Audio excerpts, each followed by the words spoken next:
am surrounded by wrestling fans. Not sports entertainment fans. Professional wrestling fans! World, look into my eyes. When you see me on a show, when you see these fans, you know you've got the best in the damn world. This is the Wrestling Matters podcast where we stand up for professional wrestling. Here we fucking go! Well, enough is enough, and it's time for a change! Professional wrestling! This is it! This is us standing up! Yes, yes, yes, yes, yes, yes! That's 13-14! Make it till death! Dina, I am the best in the world. Cause that's the bottom line. Cause Stone Cold Simpson. Ladies, gentlemen, and whoever else is listening to this, wrestling fans all over the world, it is your boy, the head Anthony Walker, back for another installment of the Wrestling Matters podcast, episode 113. Yeah, I know what you're thinking. I can't believe I made it. You'd be right. On today's show, ladies and gentlemen, we're going to talk Extreme Rules, a little bit of Raw. I've got a few questions I'm going to ask my guest. Yes, I do have a guest, ladies and gentlemen. Last minute thing, but he's managed to come on and he's preparing himself for what's going to be a busy weekend for him in terms of watching Progress Wrestling, but we'll get to that in a second. And also I've got a top 10 for you as well, plus a few other things as well, in terms of Seth Rollins returning, a few other things in that as well, and plus a little rumour about SummerSlam. All of that is coming in the podcast. But we'll get to the guest right now. He is back. He's making his return to the podcast. Last minute call. But he's answered the call, and like I say, he's preparing for what is going to be a busy weekend for him because he's off to watch Progress Wrestling. It's Billy Johnson. Welcome to the show, Bill. Hey, yo, Mr. Walker. It's good to be back. And, yeah, looking forward to my weekend at Progress. Yeah. Be at the Super 16 tournament. I'm really looking forward to seeing Chris Hero and, hopefully get an 8x10 in a picture with Chris Hero. So that'll make my weekend, and I'm sure there will be a few too many beers drunk. Yeah. Oh, there'll be a few, though. I would imagine there'll be a lot. And for those of you that are not going to the Strong Style 16... Why you're not going, that's what you should be saying. Yeah, or if those of you are not going, if you are going, then you're a lucky bastard. If you aren't going, don't worry. It's going to be on the Progress On Demand service. That's why you should be subscribed to Progress On Demand, ladies and gentlemen. You can get it for like next to nothing. So just be subscribing already. Yes, it's next to nothing money. Okay, all right. Many people don't have that amount of money, but it's only a little couple here. And trust me, the price, it's fucking worth it. Believe you me. It's well worth it. It's well worth it indeed. And also, you'll get to witness probably the best heel turn in the history of professional wrestling on there as well. Jimmy Havoc, chapter 9, I think it was. Fucking hell, that was a long time ago. Yes, it was. I want my language. No, you could chew on it. Like I said, it was the greatest fucking heel turn I've ever seen in my life in terms of wrestling. I've been a wrestling fan for years. It's the greatest heel turn ever. Anyway, I've got to do a little bit of... a bit of the old promotions and all that. Be sure to check out everybody on the Swerve Talk Network. Sunday Segway, my boy Kenny, the mentor. Offshoot Radio, hosted by James Belmont, Mr. Rodriguez. Yes, my arch nemesis in Beat the Clock. That still haunts me to this day. I know people are going to be sick and tired of me going on about it, but it still fucking haunts me to this day. Where was Rob Van Dam from? I said Detroit, Michigan, instead of Battle Creek, Michigan. Let's leave it at that. Also check out Max Wrestling as well with Daz and Craig Phoenix as well and Co as well, whoever else you can get on there. Also, big shout out to Mr. Evan McCaber as well, the man who was over as fuck, and he's fucking hilarious, just a great guy. Check all of them out on the Swerve Talk Network from Saturdays to Mondays. Why Mondays? Because I'm the last one on. So get yourself on there. Check them all out. All the links will be in the description below if you're checking this out on YouTube and SoundCloud or wherever else you listen to this. All the links will be in there as well. Also, Big shout out to Mystery Island as well, David Anderson, Peter, and all that as well. And also shout out to Jay Apter, the runner of TNT Extreme Wrestling, because I did a little bit of a promotion thing with, you're going to love this, Bill. Yeah. I did a little bit of a promotion thing for them as well, getting their Mystery Island shop over, which you can go and check out as well in Birkenhead, 56 to 58 Oxton Road. Get yourself over there. That'll be the first thing I'll do when I'm in Liverpool. You can bet your ass on that. And I did a little bit of a promotion, and courtesy of the promotions, Mr. Johnson, you're going to love this. I got myself 3 signed autographs, one from Rockstar Spud. Oh, nice. One from Carlito, yes, the apple spitter. Oh, Carlito. Oh, right, okay. Yep. And the other one from the guy who I've just told you has the best heel turn in the history of professional wrestling, Jimmy Havoc. Jimmy fucking Havoc. Yes, Jimmy fucking Havoc indeed. Fucking straight up legend. I can't believe it. It's got the promotional poster, but it's signed Jimmy Havoc, and nice. That's the fucking best autograph I've ever had. That I'm telling you. I've had Delos in the past. I've had Ravens in the past. That tops that. It tops it all because it is Jimmy fucking Havoc. It is Jimmy fucking Havoc. A big shout out to them as well, because I got a free DVD as well from TNT Wrestling. And like I say, big shout out to Jay Apter as well for allowing this to happen as well, because they work with Mystery Island as well, TNT Wrestling. I have in my hand right now Code Day in Hell, which I'm currently watching, from December 19th, 2015, headlined by the very first crowning of the World Championship, of the World Champion in TNT, which has the main event, Bubblegum, Mark Haskins, and Rampage Brown. Nice. And a few other ones are on there as well on this DVD. Joe Coffey, Joe Hendry, Kenny Williams, Luke King Sharp, Viper, Sarah Knight. Yes. Is that's spelled Saray? Soraya Knight. Soraya. That's yes. not bad. That's Paige's mother. I thought that was Paige's mother. Yes. Yes. The Paige's mother's even on this as well. Yes. Soraya Knight. I thought that was her. Sorry, one of the greatest women's British wrestlers of all time. Yes, and I'm sure Zach and our other boy was on that show as well. The Hunter Brothers were on there as well. Oh, Hunter Brothers. Big Damo and Dave Mastiff went 1-on-1. Oh, lovely. Roughneck and K-Matt and Roughneck's still around. Fucking hell. And what they call it, Pitbull as well, Babyface Pitbull. They teamed with K-Matt, sorry, and they went up against Primetime Crew. It's just a big, huge DVD, and I'm looking forward to seeing that Viper against Soraya Knight. Apologies for the bad pronunciation there, but I got that, and I thought it was freaking Paige's mother when I first saw it. So that'll be something interesting to see. But all of that is courtesy of TNT Wrestling, Mystery Island. Be sure to check them out, guys. 56 to 58 Oxton Road in Birkenhead. If you're not down there, because they've always told me to put the address out, because for some strange reason, people are having a very hard time finding them, from what they tell me anyway. But there you go, 56 to 58 Oxton Road. Get yourself over there if you are in the Liverpool area, or Merseyside area, whatever the heck they call it nowadays. But anyway, Extreme Rules, headlined by Roman Reigns versus AJ Styles, which was actually a good match, to be honest. But we'll kick off with the pre-show. I don't know if you saw the pre-show. I unfortunately did see the pre-show. Yes, I did too. Lots of talking. Yes. And then they had a 7-minute match at the... Yeah, if you're talking about adding the Dudley Boys trying to get one over on Colin Cassidy, and Colin Cassidy just basically owning them. Why didn't they turn it into a match? That's what puzzled me. Why didn't they just have Cassidy destroy both of them? Because Vince has obviously got a bit of hard-on for Colin Cassidy. I don't know, to be honest with you, in that respect, because Colin's fucking got bags of potential.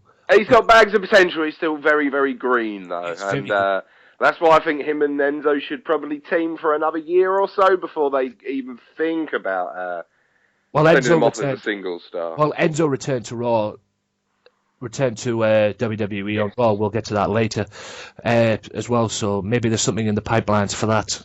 Well, I would hope so. I'm just hoping that because there was supposed to be. Yeah, there was always supposed to be a match between Dudley's and Enzo and Colin Cassidy at one point. Apparently, that was where the creative was going, so that's why they did this here. So. Yeah. So, anyway, and plus, hopefully, the final chapter to Dolph Ziggler and Baron Corbin. And Baron Corbin managed to get the win. And like I say, from what I saw on Raw, I don't think it's over by a long shot. No, it's more 50-50 booking. Again, they're trading wins back and forth, and it didn't need a no disqualification stipulation because they haven't exactly been building it up as a blood no disqualification stipulation. I swear it was just a wrestling match. There was no weapons involved. The only reason that they had the no DQ stip was because they wanted to do the low blow finish. That was the only reason, and it was just like, oh, there you have it, ladies and gentlemen. You heard it here first from Billy Johnson, and you know what? He's actually fucking spot on. Because if you go back and watch the match, no disqualification match, not one weapon was involved. It was just a basic. It'd be best off just being a basic wrestling match. It would have been fine as a basic wrestling match. They're not exactly the best wrestling matches in the world, but like I said, they didn't build it properly as like a blood feud that needed the no disqualification, no DQ stipulation. So why even bother? Well, the only reason they bothered is because they wanted to do a low blow finish. But you could have just done that behind the referee's back, and then it would have got more heat on Corbin anyway, which would have got him more over. As a heel, anyway. And like I say, since WrestleMania, that guy, I don't know what the fuck he's done, but whatever it is, has worked. The Tornado Tag match, which opened up the pay-per-view, the pay-per-view side to it, not the pre-show side to it, opened up the pay-per-view, which saw the Usos and Anderson and Gallows go to war. And I actually enjoyed this match, quite frankly. I enjoyed the fact that Anderson and Gallows won. And they literally beat the piss out of each other, this tag team. What was your take on that match?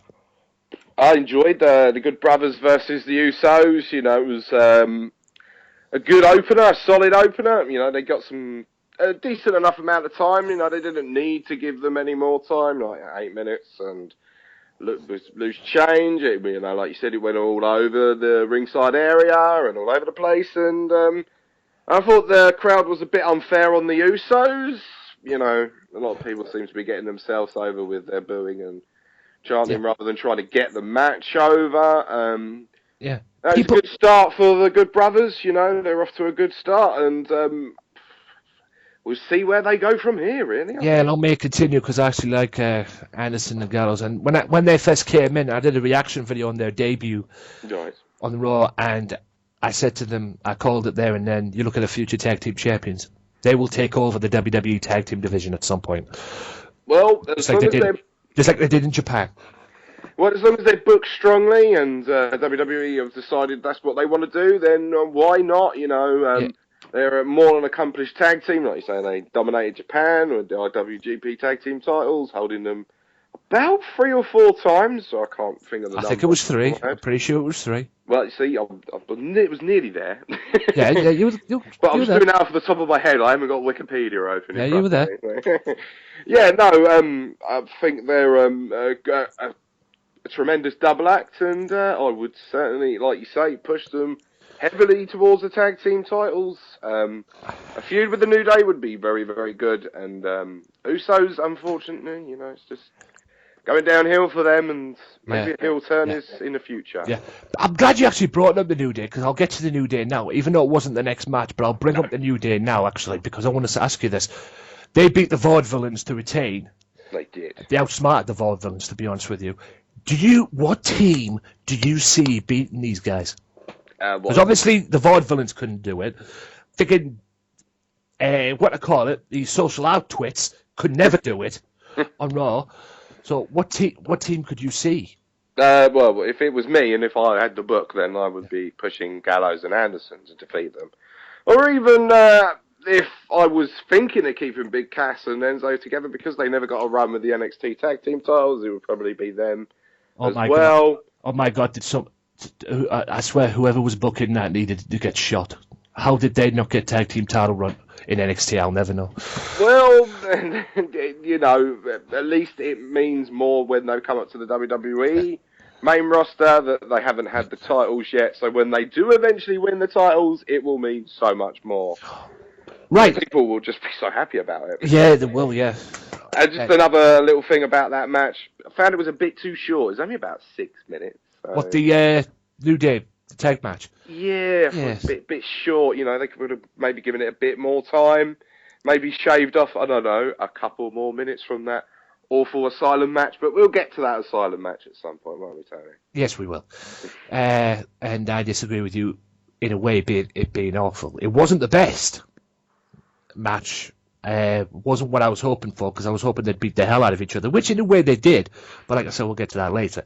We will get to that later. Moving back one, Rusev is the new United States champion after completely just breaking Kalisto in half. And not only did he do that, he did it in the rematch too.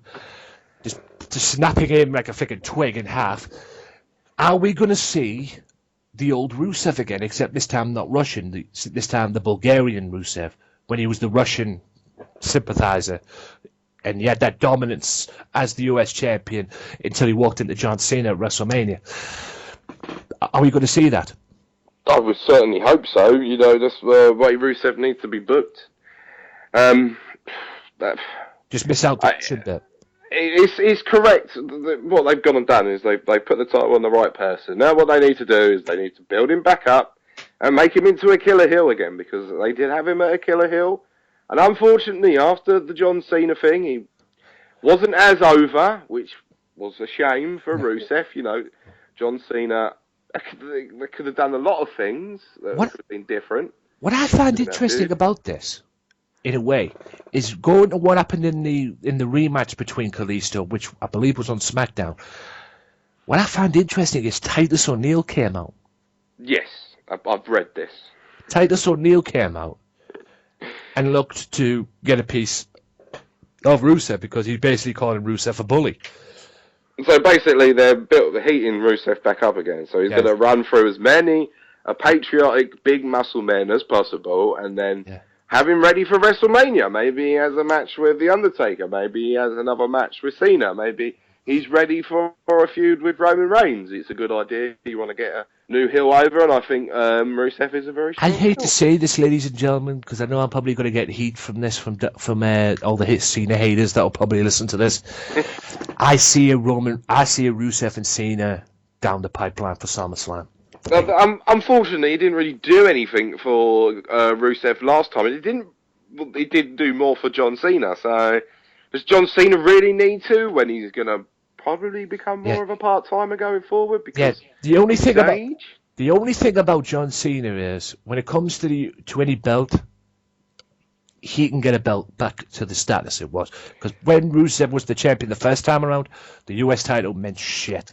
Well, unfortunately, when he won it, it meant shit. But by they basically booking him strongly and protecting him, they made that title look quite strong going into WrestleMania, as well as Rusev. Yeah. Speaking of strong, in my opinion, and it's an arguable point, because I know many people probably see the Asylum match as it, but match of the night, IC title, Fatal 4-Way. Oh, yeah. Miz, Sami Zayn, Kevin Owens, Cesaro, and Miz, the Lady Gaga of the WWE, managing to get away with the skin of his teeth with the title. Tremendous booking.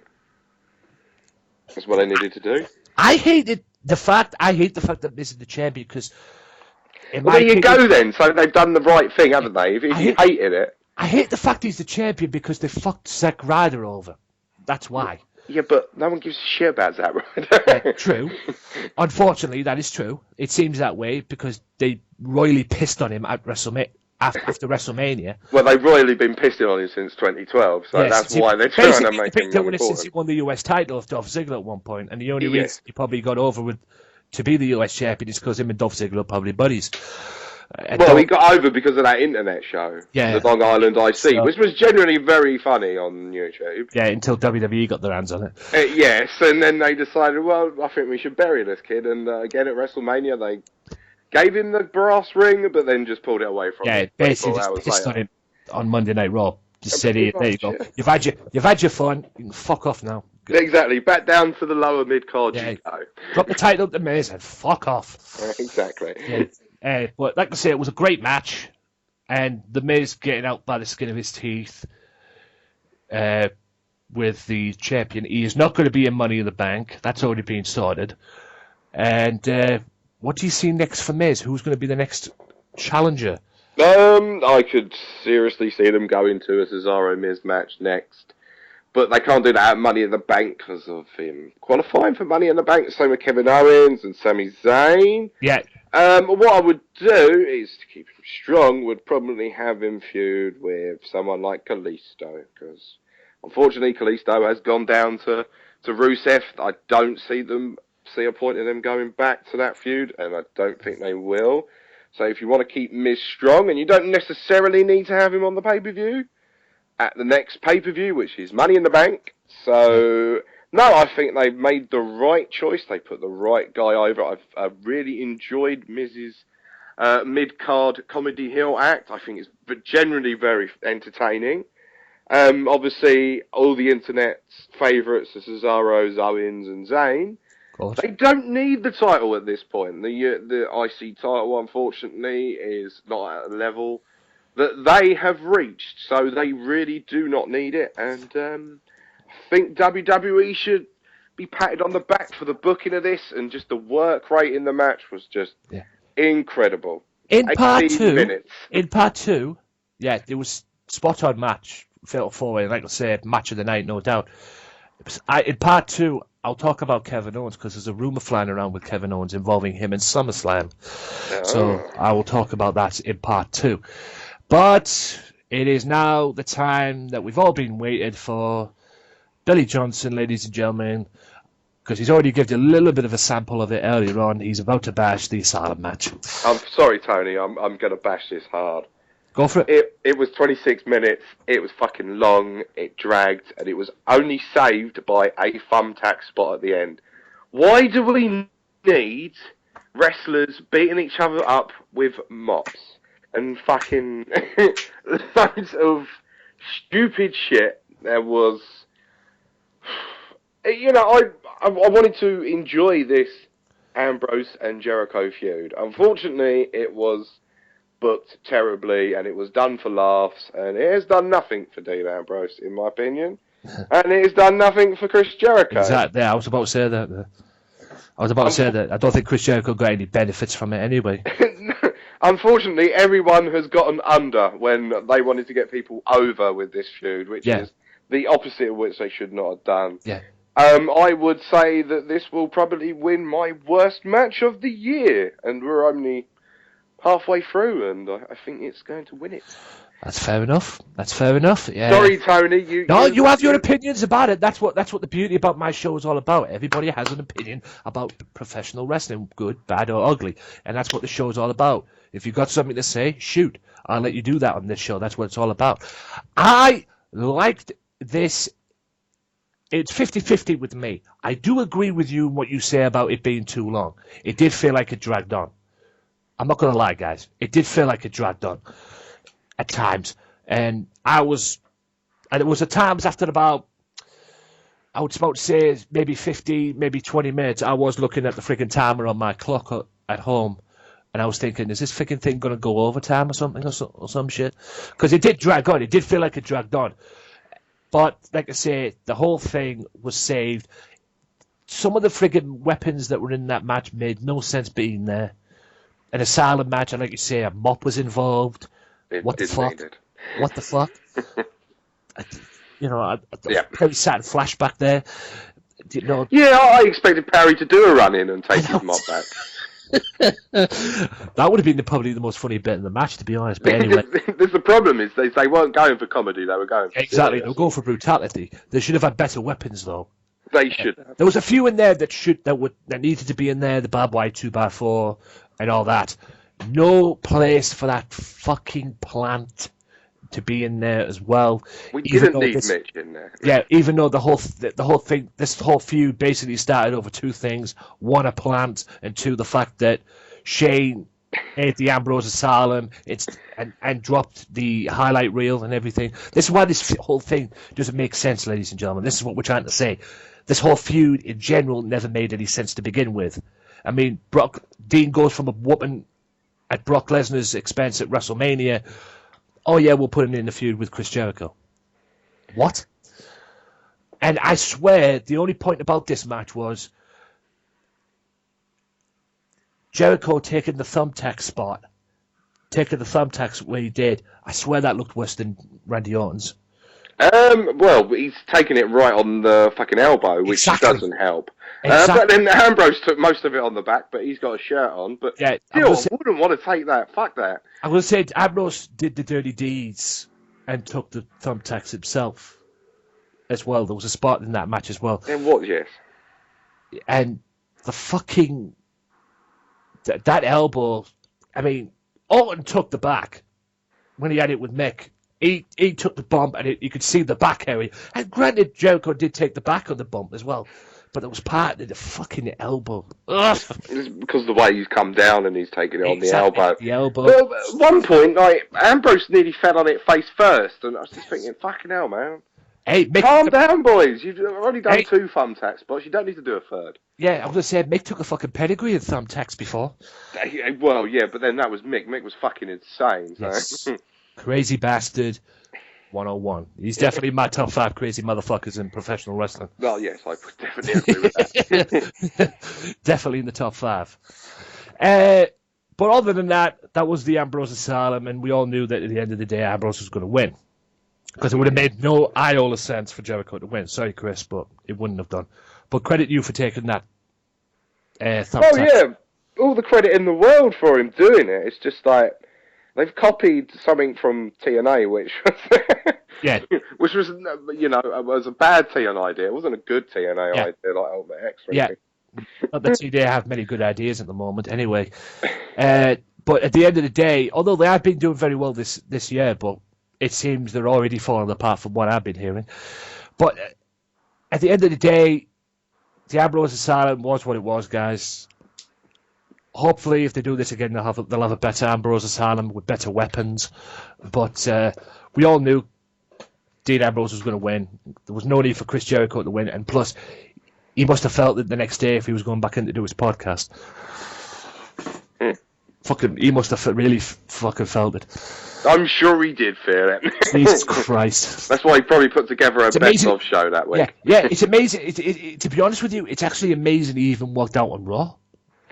To be fair to him, you know, at his age, you would expect someone... He doesn't need to take that bump. He doesn't need to do that. But he did it. Hey, so all the respect in the world for him going ahead and doing it. But maybe he is the best in the world at what he does. He is one of the best in the world. He's definitely one of the best. He's not the best in the world, but he's damn sure one of them. Now to the fucked up moment of the night, ladies and gentlemen. And I can't believe I'm actually saying this with a sentence, but it is the fucked up moment because I do not like the way this ended. I don't think anyone liked the way it ended, mate. Charlotte, Natalya submission match ended when Dana Brooke came out playing the part of Ric Flair, or dressed as Ric Flair. Everybody thought it was Rick, and everybody thought that Charlotte was going to actually lose the title. And then Dana Brooke comes strolling down. Obviously something for her to do while her partner's on the sidelines. And it just went downhill from there. I've got nothing to say about this match other than I hated it. It was short. It was too short. And it was. If they had given it, you know, maybe they cut, I don't know, 5 minutes off the Asylum match, and they gave them another 5 minutes, it would have been perfectly fine. And you don't do that finish. That finish was not needed. They could have done something on Raw the next night where they had a rematch. I don't know. And then Dana Brooke comes out and interferes. But I don't even think this group is staying together for much longer anyway, is it, with Dana Brooke and Charlotte? I think it's just basically what it's done is it's set up a Dana Brooke versus Natty program, which is good for Dana Brooke because she's in there with a pro and an ace. But yeah. This match has done nothing for Natty, has it? No, and like I said, it's something for her to do because, like I said, her tag partner's on the sidelines, Emma. So... Yeah, it did look like that. What they were going to do was they were going to do a Charlotte and Emma program, or it would have been Emma and Natty at some point. Yeah, but creative change due to injury. So. Yeah, due to injuries, and Charlotte and Emma's now on the sidelines for a while. So 8 months, which yeah, is harsh. Yep. So we'll get to the fallout of that later on in part 2. And then it was the Extreme Rules for the World Heavyweight Championship involving AJ Styles and Roman Reigns. And if you see my reaction video on my channel, you will see this as well. There were times where I thought they were actually going to pull the fucking trigger and allow Styles to win. You weren't the only one. There was times I was like, Jesus Yes. fucking Christ, allow this, allow it. They completely worked me into believing that AJ was going to win at some point. And then when Styles jumped off the ropes and jumped right into the spear, it was like, oh, he's done. Yeah, I know. I was deflated and a bit flat. My favourite part of the match was Styles just literally beat the piss out of Roman Reigns and the Usos with that chair. Yeah, the flashbacks to WrestleMania 17 were going through my head, and I was thinking, like, bastard. Hold on, where's Vince and where's the handshake? Yeah, that was just fucking incredible. And like I say, it was an epic match, probably better than their match at Payback, because their match at Payback was fucking... I don't know what the fuck happened in that match. It was far superior. The Payback match was passable. It was good. Yeah, but the only thing that spoiled it, though, was the count-out, and then the change from that to a no count-out. And then the disqualification, and then the change from that to a no disqualification, no count-out. Did it really need that? It didn't need that many false finishes, exactly. No. But then they wanted to get a rematch out of it, so how do you put over Roman clean without doing some sort of screwy bollocks back at Payback? So that's I can understand why they did it. It's just, I don't want them to do it. I want to have a clean match. I didn't want them to do it either. I couldn't understand why, no doubt, but I did not want them to win. I did not want them to do it at all, and I couldn't understand why they did it. And it was, and like I said, the match was great, and fucking WWE motherfuckers had me. I know, they had me as well. I was laying down and kept getting up. I was like, seriously, are they going to give him the title? Please, just They're not going to give AJ Styles the title. And I was like, I'd like to say, go back and watch my reaction video on my channel, on the Wrestling Madness channel. There's a reaction video there as well. You can't miss it. You will see. It will tell the whole story. It will just tell the whole story. So I think what told the whole story for me was Twitter was like pretty much dead. Yeah. As everyone was just paying attention to it, and they generally thought that it was going to change. So. Yeah, the motherfuckers had me, those you bastards. All in all, it was a good Extreme Rules pay-per-view. I would say that it was one of the best Extreme Rules pay-per-view shows I have ever seen. I would say it was. It did. You know, maybe changing this to where it was now, instead of having it, because usually it's usually on after WrestleMania. Yeah, correct, yes. So maybe changing it did it the world of good. Well, also, they didn't have as many gimmick matches on it, which probably helped as well. Yeah. There was a few, though, that could have had some gimmick matches, I thought, but it's finding the right gimmick match for that person. If they need that tag team time. Yeah, like you say, if they need that stipulation, then they're booking the feud that way. You can't always do that after WrestleMania because you have so much for Fallout. Exactly. So, like you say, they've done a good job as in putting Payback there and putting Extreme Rules here. Man, I think, tone down on the gimmicks was a good idea. And I think they'll do the same with Payback. They'll do it at Battleground because, as we saw last year, Battleground is probably going to be a build-up towards SummerSlam because they did it with Roman, with their Taker and Lesnar. You see, I don't know why they just don't have a break between Money in the Bank and SummerSlam. I have no problem with it. Well, there's a few. Before we go to part 2, guys, before we go to a break and come back for part 2, I'll bring this up. There's actually something going around about them regurgitating, if you can say that, WWE Bash at the Beach. Yeah, apparently that's not true now. So it's going to be a house show. It's just going to be a house show. It's just going to be a house show. They haven't got Nakamura versus Cena. It was all a load of bollocks, basically. Someone trolled someone, and that would actually be that would have been actually good. I would have loved to have seen it, but then I'm thinking, hold on a minute, they're not going to do Cena versus Nakamura yet. Yeah, they're certainly not going to do Kevin Owens versus Brock Lesnar yet. Although they are planning Brock Lesnar and For Bray Wyatt. SummerSlam. Bray Wyatt. Oh, Bray Wyatt, okay. Bray Wyatt for SummerSlam. Oh. Although, if he comes back from his injury. But he's due back, I believe, at the end of June. So I might be wrong on the exact date, but I believe it's in June. Well, let's get it sorted then. Let's get it done. Let's get this match that should have happened at WrestleMania, but it didn't because, as we found out, Bray Wyatt was carrying the back injury. That's why it didn't happen. And if he'd go in there with a back injury against Brock Lesnar, he would have got fucking killed. But if it was me, I wouldn't go back to it because the crowd response was very tepid. I would go to either Brock Lesnar versus Kevin Owens or Samoa Joe at some point. If there's a chance for Samoa Joe, but I don't think Samoa Joe will be in around SummerSlam. No, I think it would be rushing it a little. Yeah, I was going to say because there's NXT as well, which I'll get to in a second. I'll get to in part 2 also, because I want to get your thoughts on the matches, the 2 matches that have been made for NXT as well. So there's 3 being made, isn't there? Well, there's 2 that I know. If you know something, throw one at me as well, because there's 2 that I already know that's been made. Okay. Finn Balor and Samoa Joe in a cage. Yes. Sounds tremendous. And Cannot what wait. I'm fucking looking forward to. Oh, baby. It's just making my mouth water as a wrestling fan just thinking about it, because I know I've seen these 2 guys work on the indie scene, and now these 2 are coming together. I'm talking about Austin Aries and Nakamura.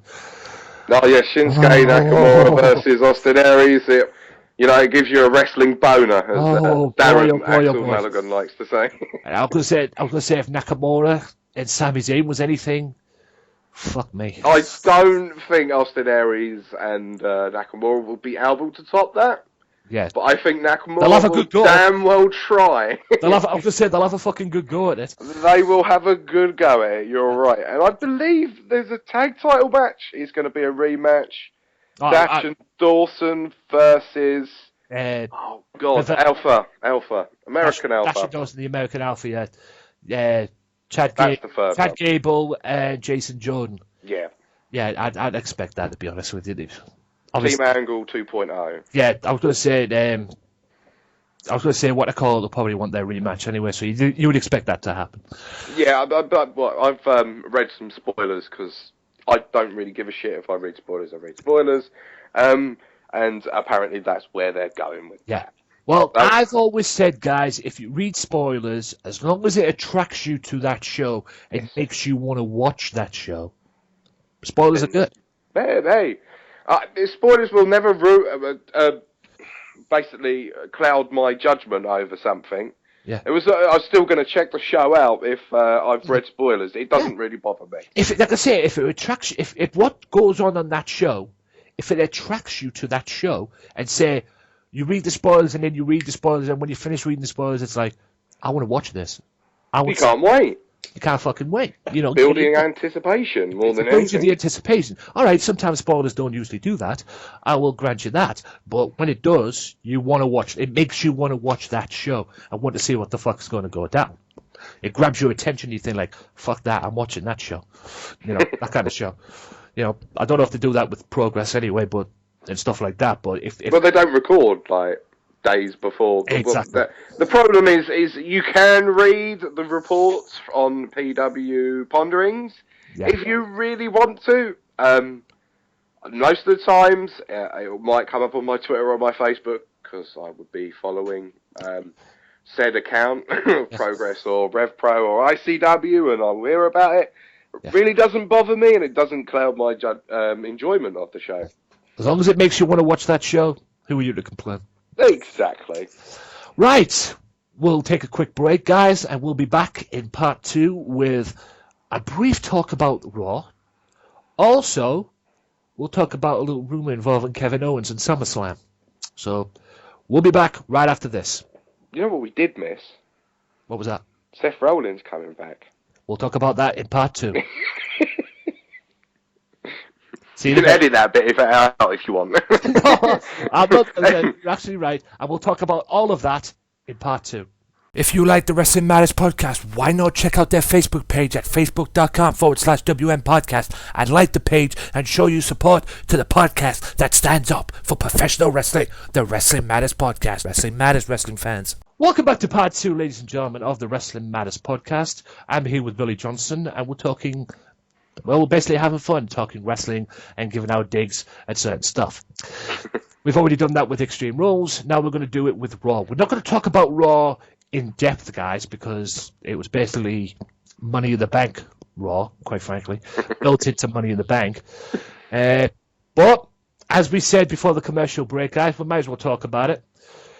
At Extreme Rules, ladies and gentlemen, after Roman Reigns got the 1, 2, 3, he's back. After 6 months out, he returned to Raw. He returned to Raw, but it returned to Extreme Rules. Pedigreed Roman Reigns. Yes, he still uses the pedigree. Pedigreed Roman Reigns and made a statement saying that he wants his belt back. Seth Rollins returned. And he came out on Raw and cut a heel promo. That's like he did on SmackDown as well.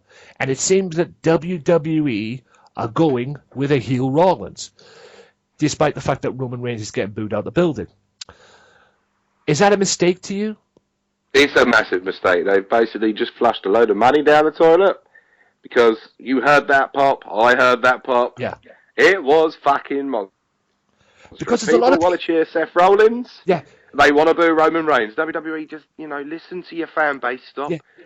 Exactly. Jamming this what you want down people's throats, because eventually they're going to reject it, as in ratings have shown on Raw. People are rejecting certain things and are not watching the product anymore. And it's unfortunately, a lot of males between, like 21 and 32 are rejecting the product by not watching it anymore.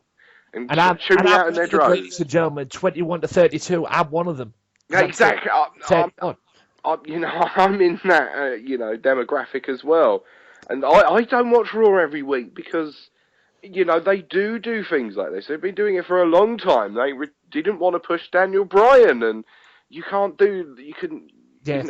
do that. And then in the end, they had to give in, and because their audience basically hijacked the show by going, yes, and Daniel Bryan all the time. Yeah, they had to listen.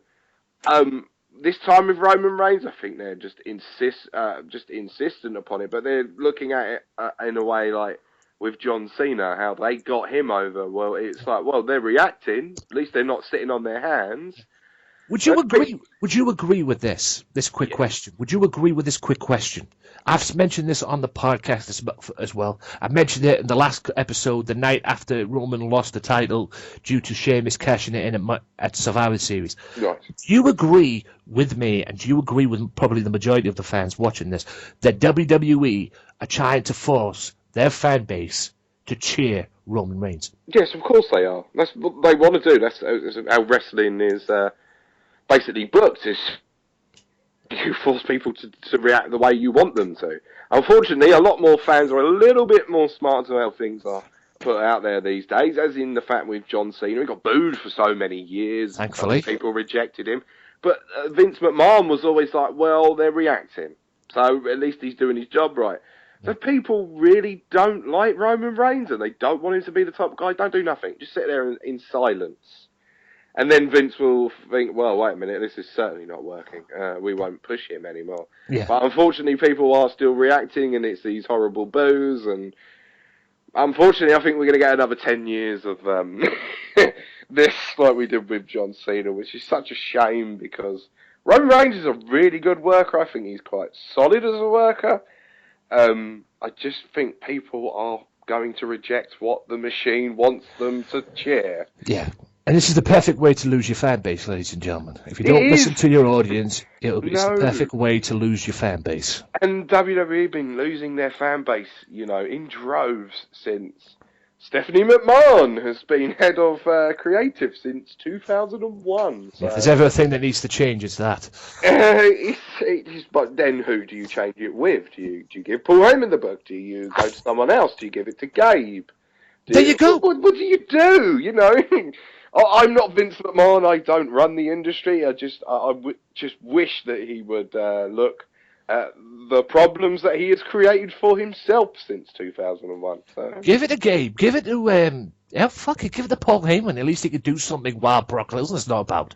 Well, the thing is, I don't think Paul would ever want to do it again because he's built up this reputation with certain fans that he is able to put on a kick-ass product. Yeah. maybe he doesn't want to put his reputation on the line and fuck it all up by, I don't know, giving us. Well, maybe, but I'd give him the book. I said, here, you've got fuck all to do. Brock Lesnar's out doing his thing, you know, being himself and everything. At least give yourself something to do. Here, take the fucking book and do it. Do your magic. Do whatever you want to do.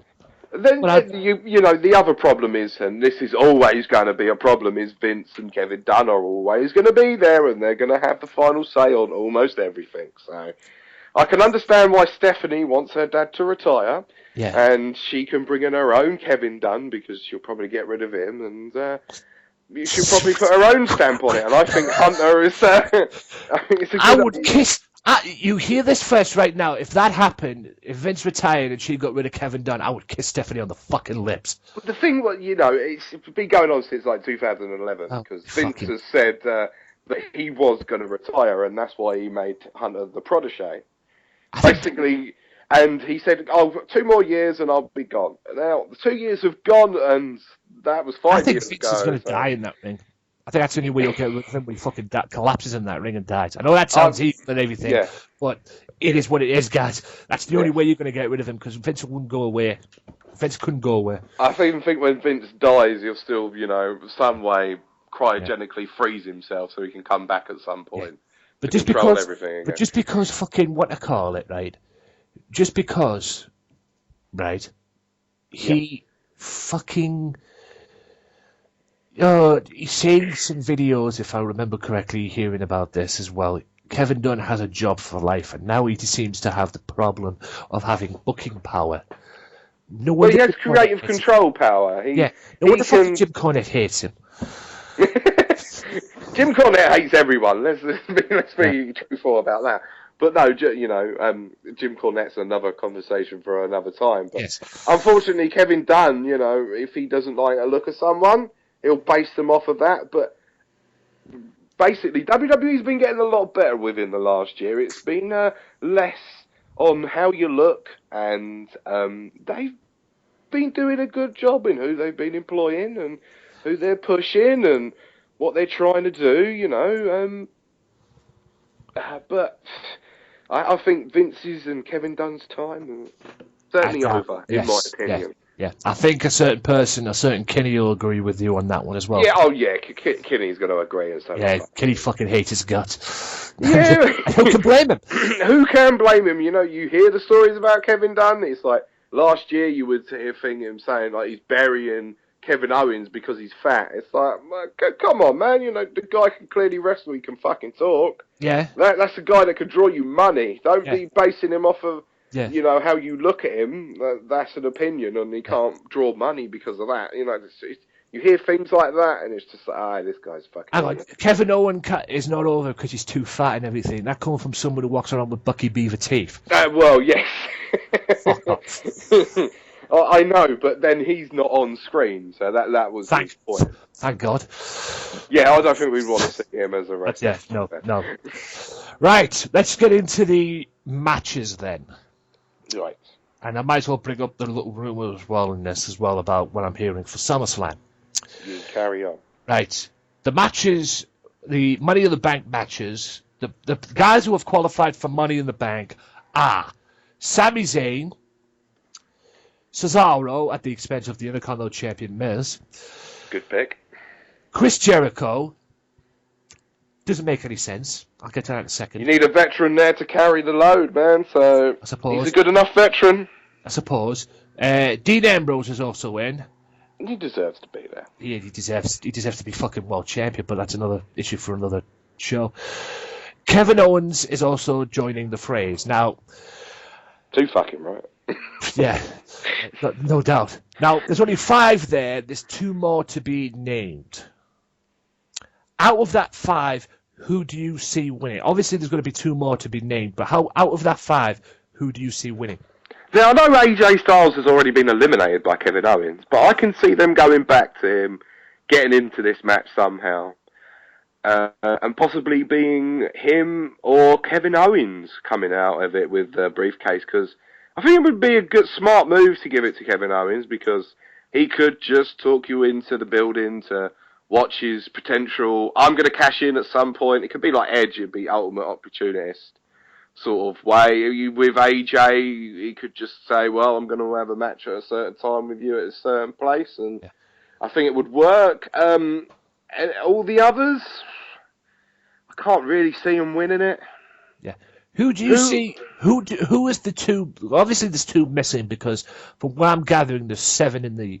There is going to be 7. There's going to be 7, so there's 2 missing. Who do you see taking up them 2 spots? Well, like I said, I think AJ Styles will get in, even though he's lost his qualifying match. Yeah. I think they're going to try and find some way to get him in there. They've done it before, and they can possibly do it again. I know, again, it's a bit of backwards booking, but that's WWE, their backwards booking mentality. If it wasn't to be AJ, I would maybe throw Bray Wyatt in, because he's going to be back in time for the pay-per-view, I believe. And another spot. You look up and down at that roster, possibly Goldust? I honestly don't know. I can't think of another name. Don't get me started on Goldust and fucking R-Truth, please. We'll be here all fucking day. Well, if this Cody Rhodes thing is a work, which a lot of people seem to think it is, I would not be that shocked if it was him. I hope it is Cody Rhodes. I hope it is a work, to be honest with you, because... So do I, Tony, because I can't see him going anywhere else. I can't see him going anywhere else. I don't think he'd fit anywhere else, and it's a shame because... You know, Cody brought back the fucking original Intercontinental Championship in the first place. Well, it's not just that. He's been very entertaining. He's talented. He is very talented. And the Stardust thing worked, and the Stardust thing worked to a point, but... It was for short term. They shouldn't have done it long term. Should have done it long term. They should have made it short term, and should have kept him as Cody Rhodes. Yes. And it's a shame that he's left. If this is actually true, and... Like I say, I claim it to work from what I'm hearing, but we have to wait and see. Personally, I hope it is a work, and somehow he ends up in this match. I'll probably be horribly wrong, and it will come out tomorrow that it's not a work, and he has generally left, and he's quit wrestling forever, which is a shame. Because I read on the dirt sheet this morning that he asked for his release, yada yada yada, but he explained his reasons why he's left WWE, and he still says he's going to continue wrestling. My question is, where the fuck is he going to go? The thing is, there's no opportunities in TNA. Does he really want to go there? A brand that might be dying and is certainly on its last legs. Yeah, from what I'm hearing, it is as well. It's not. That's not full. That's not a full 100% true. No. But from what I'm hearing, yes, you know, that's what I'm hearing. In-ring product is fine, but from what I'm hearing, it's going down. Yeah, a lot of people seem to assume that it is going down, and I would not be surprised if I heard tomorrow that they were going down, but then I wouldn't be surprised if they've, got John Cena and signed him, because that's just TNA. They've done this throughout their entire existence and history. Again, get back to Cody Rhodes, I can't see him fitting into Ring of Honor. I really can't. I could see him fitting in for maybe a short-term period. But that's about it. Maybe a 3-month run down there. That's pretty much it. I can't see him going to New Japan, because there seems to be a lot of spots taken up by a lot of foreigners at the moment. So I would probably say Ring of Honor as well for Cody, because it worked for Alberto. Yeah, that's what I mean. He would have an Alberto-style run where he would go down for 3 months, and that would be it. Yeah. He just have a short-term feud with someone. That would be fine, but he needs to make some serious money, because he's in his money-making years. Yeah, and also as well, since this has happened, it's also word out that is it Eden? Eden has left, yes. Eden has left. Well, that's understandable, because let's face it, husband leaves, wife leaves, doesn't it? Yeah, but again, this could be WWE, thinking we need to work our audience, because a lot of them are generally quite smart these days, thanks to Twitter and Facebook, pretty much exposing as much of the business as Jim Cornette talks about. You know what I mean by that, Tony. Yeah. And, I would not be surprised if it did lead to some sort of, loose cannon, Brian Pillman sort of storyline, where he's worked everyone. Maybe I'm, just an old man and I know nothing, and But I would hope that it is at this point, and it leads to them coming back at some point. Well, even if Eden has left the WWE, I'm really not that fussed. I didn't really think she was the best ring announcer in the world. No offense to her, but Lillian's better. Well, no offense to Lillian, the Fink is the best. So yeah. If it does, I'll talk about West. But anyway, let's get to this rumor. Okay. Right. Before I get to the last bit I want to talk about in this part, let's get to this rumor that I'm hearing. Right. As we all know, and I talked about this before we went on air, the rumor is at SummerSlam it's being built to John Cena versus John Cena 2.0, Roman Reigns, for the WWE title, I would imagine, as well. That would be the main event for SummerSlam. It would be, yes. However, according to dirt sheets and according to something I read last night, it seems that they're going a different direction. They're holding that off. So you're going to get your wish. That's the good news, ladies and gentlemen. To all you haters out there, you're not going to see a Roman Reigns John Cena match at SummerSlam, from what it seems. However, the bad news is you might see that at WrestleMania 33, from what I'm hearing. But the word is the match or the person who's going to get a world title shot, whether it's against John Cena, whether it's against Roman Reigns, or hell, whether it could be against Seth Rollins, depending on the outcome of Money in the Bank. The guy that they're talking about is Kevin Owens. The guy they're talking about is Kevin Owens. So what does that tell you? Is that Kevin Owens going to win Money in the Bank? Is he going to get that, cashing it in? I mean, what's your take on that? I have no problem with them doing Roman Reigns versus John Cena. I think it's certainly a match that would draw. It's a big match. Both guys are booked strong, are the stars of the show. Don't have a problem with it, but at the same time, you still got to sort of appease your fan base. Yeah. So, going forward, what do you do? What other match is there that's going to draw 80 plus thousand? I don't know, another 2 million subscribers to the network for WrestleMania season? Well, what other big match is there? Maybe it is Kevin Owens versus Roman Reigns. Maybe it is Kevin Owens versus John Cena. You got the brand split to now worry about, Yeah. As well, it's a lot of intangibles going forward, and of course, as always with WWE, they will probably change their mind. Yeah.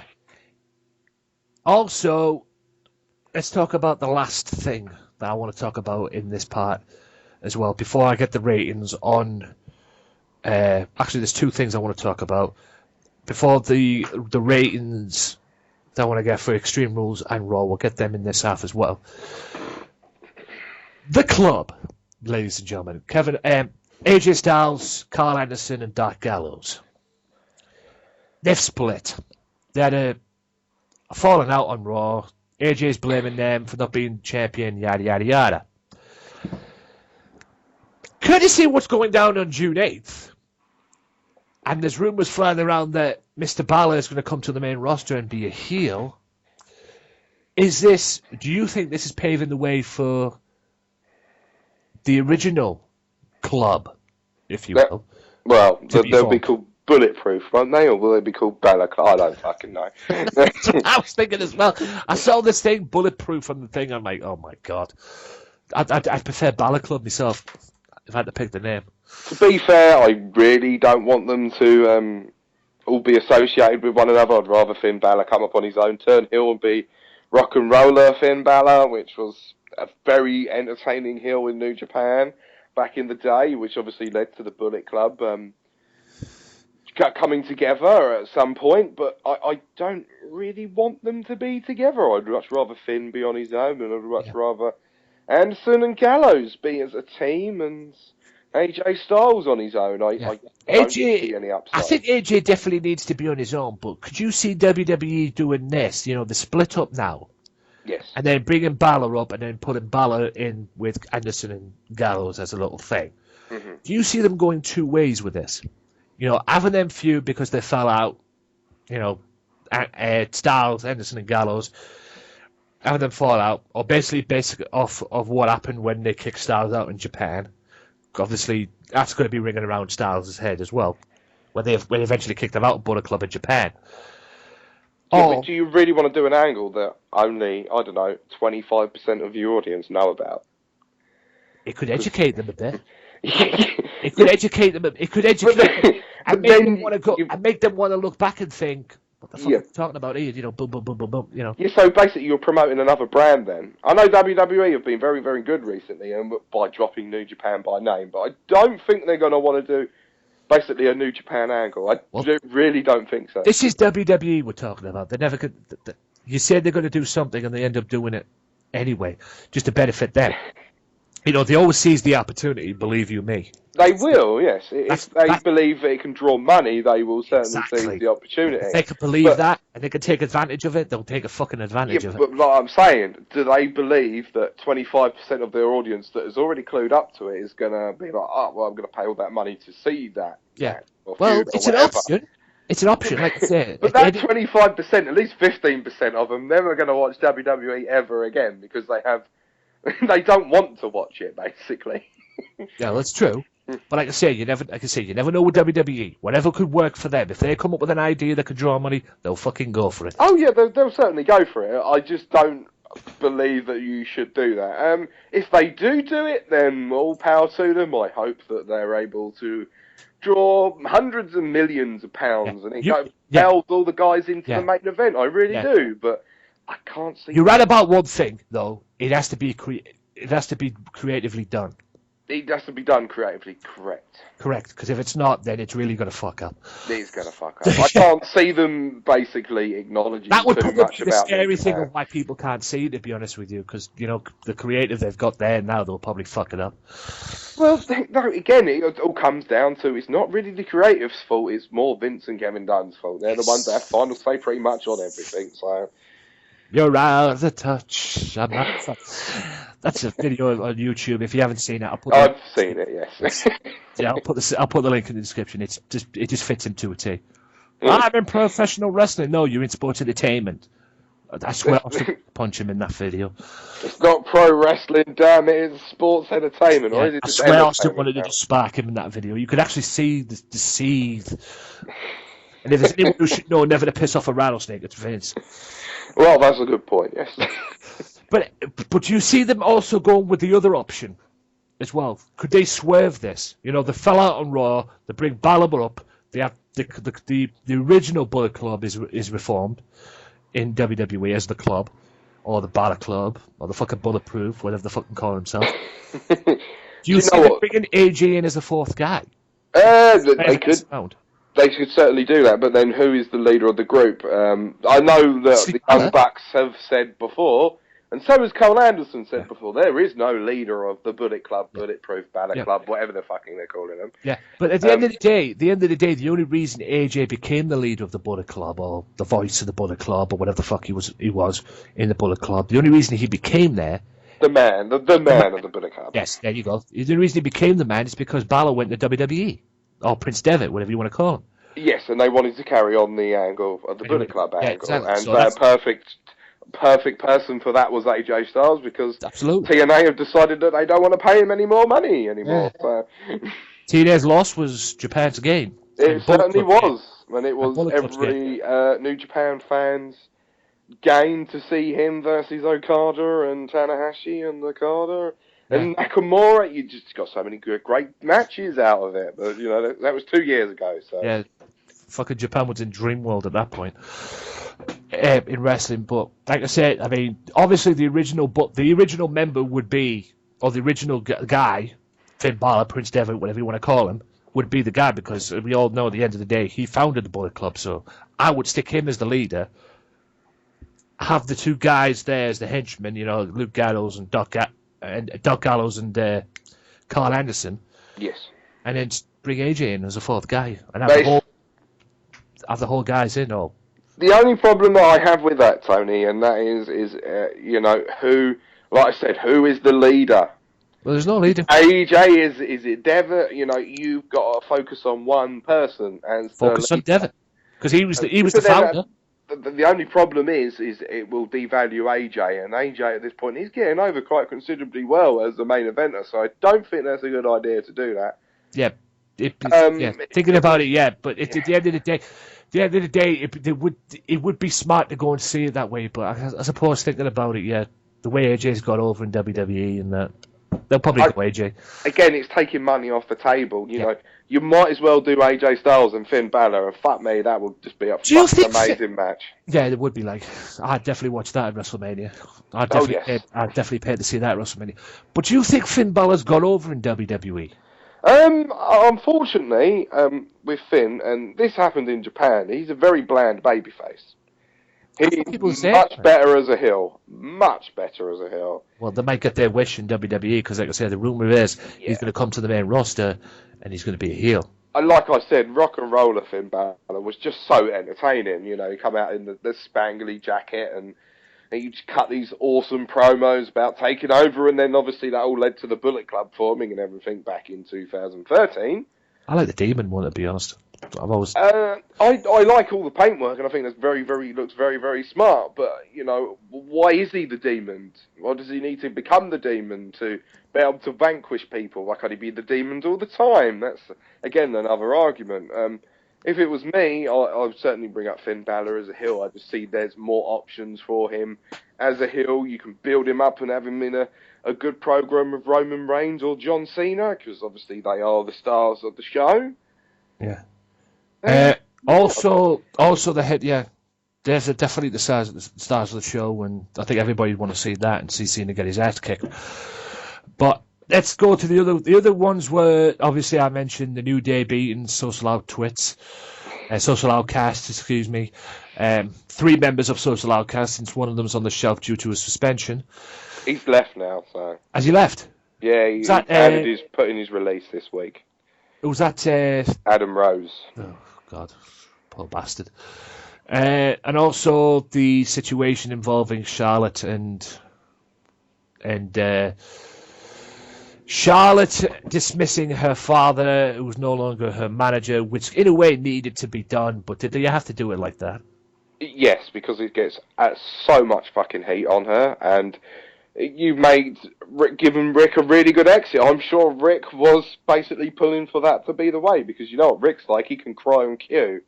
He's able to cry so easily, that man. Yeah. So also, it was a tremendous angle. Also, there's rumours flying around for SummerSlam that Sasha Banks is going to win the women's title. Well, that's probably off the cards now. But that's probably off the cards. She's on and off injured, isn't she, all the time? She's injured at the moment, from what I'm hearing. And I don't know if she's coming back or not, but there's rumours flying around that she's going to win the women's title at SummerSlam.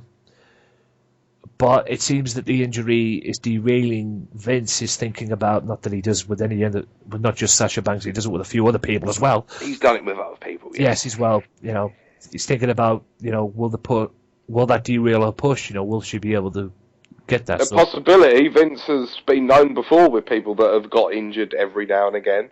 Yes. How can I trust them? How can I put them into a top spot when they keep getting injured all the time? Is she worth getting pushed? Yes, now, she is. She is certainly worth getting pushed. Now, I first think she's had a bit of bad luck because she's been working so hard over the last 2.5 years in NXT. She's then come up to the main roster and she, was working very hard, some very good matches, and I would say I would hold off the eventual title win until WrestleMania, to be fair. I think Charlotte's done absolutely tremendous as a heel champion, and I think she should be allowed to break Nikki Bella's record, wasn't it? Yeah, it was Nikki Bella that has the record for longest regain of women's champion, or whatever they're fucking calling it these days. And, no, don't get me started on that, please. I don't know the reason why she got that. So just keep the belt on Charlotte until next WrestleMania, and then have Sasha Banks beat her. I think people will still be willing to accept Sasha. Yeah. And you can give her a long chase, because obviously she's not going to be ready for SummerSlam. Yeah. You can have Charlotte just continue to run through baby faces. Becky deserves a rematch at some point and a singles program with Charlotte. Why not go there? And then you get to WrestleMania, don't you?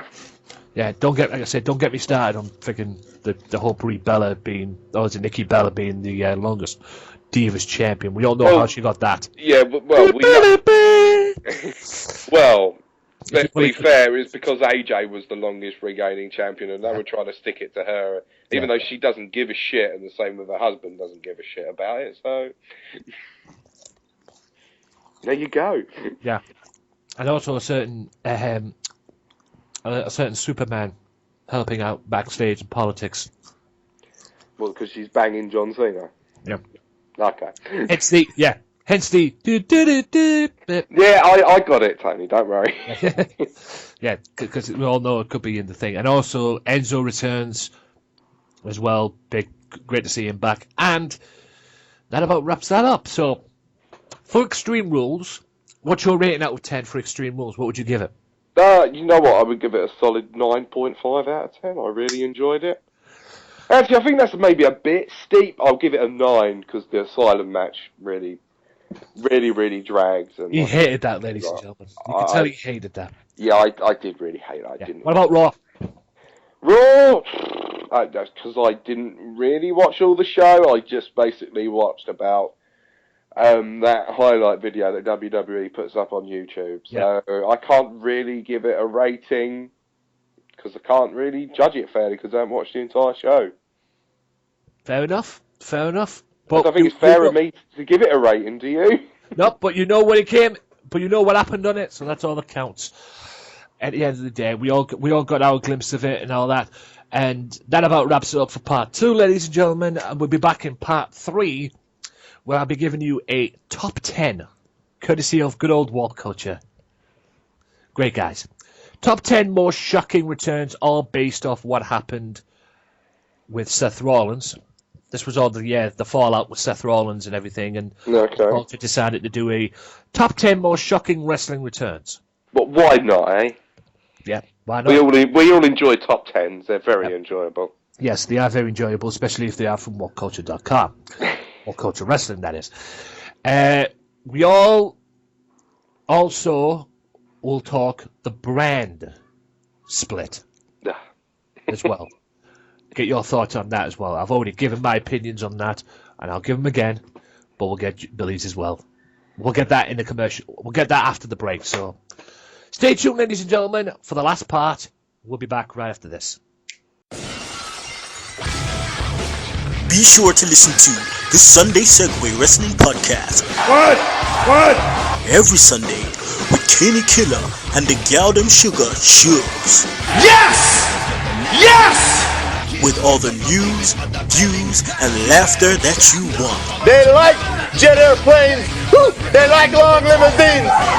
Every Sunday, the Sunday Segway Wrestling Podcast on Podomatic, iTunes, and YouTube. So why don't you choke on that, slap nut?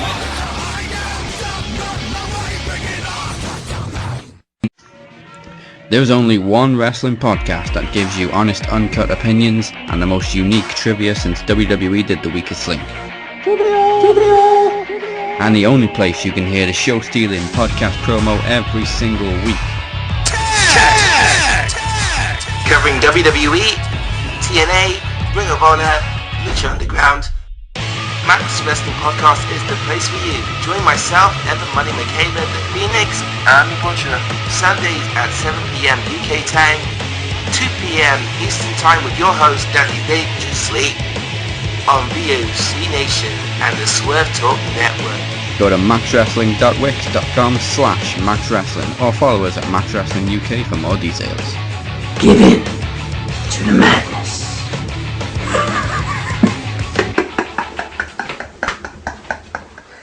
Welcome back to part 3, ladies and gentlemen, of this Wrestling Madness podcast. We'll save the brand split till last, I think, because Mr. Johnson is eager to see this chart, this top 10. I'm very eager. I do enjoy top 10s. Most shocking returns in WWE, I would imagine, as well. Or it could be any other. I haven't checked this list out, but it seems to be WWE. So let's get into it, guys. Right. Number 10, and like I said, it's all based off what happened in Extreme Rules, what coach decided to do it, based on what happened in Extreme Rules with the shocking return of Seth Rollins. So why not? Top 10 most shocking returns. Let's do it. Number 10 is Hulk Hogan. Now, I'm guessing this is the Hulk... Yeah, it's the Hulk Hogan where he made his shocking return at WrestleMania 21. Was that shocking, was it? It was shocking to me. I hadn't fallen out with anyone. Yeah, I never expected him to come out and beat the fuck out of who was then Muhammad Hassan. Yeah, but Tony, come on. He was inducted into the Hall of Fame the night before. Everyone fucking knew that Hulk Hogan was going to come out. We knew he was going to be there. True. Yes. He was in the Hall of Fame. I didn't think he was going to come out and put his fucking boots on and fight. Oh, well, there you go. You see... Don't get me wrong, it was amazing. Speaking as a Hulk Hogan fan, it was amazing. And I knew he was there because he was got put in the fucking Hall of Fame. You sure he's not the shocking return from 2002? I would have probably said that, but they seem to have gone with that. That was in there as well. They were talking about that, but okay. I think they seem to have gone with the WrestleMania one. I mean, that was shocking as well, but like I said, we all knew he was there, but I think the last thing we expected was for him to come out and put his boots on as well. But, like I said, all of this led to a one more match with him and Shawn Michaels, which, looking back in retrospect, he probably should have lost. He probably should have, yes. But that's Hulk Hogan. Yeah. He doesn't like to do jobs. Yeah. Number 9 was Edge. Now, this was in the Royal Rumble. Oh, 2009. Or no, 2010, because they put it back to heat him up. The Royal Rumble, where Chris Jericho's in there, thinks he's got everything, and then the next minute, you think you know me, Edge comes running down the aisle, and Jericho has that look on his face where he just completely crapped his pants. But it was being reported at the time that, say Edge would be coming back round Rumble time because they wanted to do the WrestleMania program, because that was always their intentions into 2009, that after they had split up as a team, they would go into the program of Jericho versus Edge at WrestleMania. So they decided to put this one on the Royal Rumble. I enjoyed it at the time. I can't say I was overly shocked, because I think most of the internet knew about it at the time. So yeah, I mean, with this one, it was what it was, and he actually won the Royal Rumble as well. He went into WrestleMania, and it was what it was. It was nice to see Edge win the Royal Rumble, so it just wasn't that shocking. And I think that's the first of two people that have come back to WWE from an injury, shockingly, and ended up winning the Royal Rumble. Yeah, I would say that John Cena one was genuinely shocking because no one had a fucking clue. But I'm sure that's on the list. Well, we'll see. Number 8 was Goldberg. Well, yeah, it wasn't a return. It was more like a debut, wasn't it? Yeah. I think that what they're doing with this one is the shocking return is what they're built in. For what they're talking about in this one wasn't the WWE, it was in WCW. When that fucking most ridiculous thing they've ever done on Thunder, when he chased Bret Hart out on Thunder. Yes. He smashed his fucking hand in the limousine, which was the powers to be limo, powers to be being Vince Russo. Yes. And he and he bust his hand because a few of the windows were prepared to be smashed. Well, basically, smashed. That wasn't, and it injures his arm.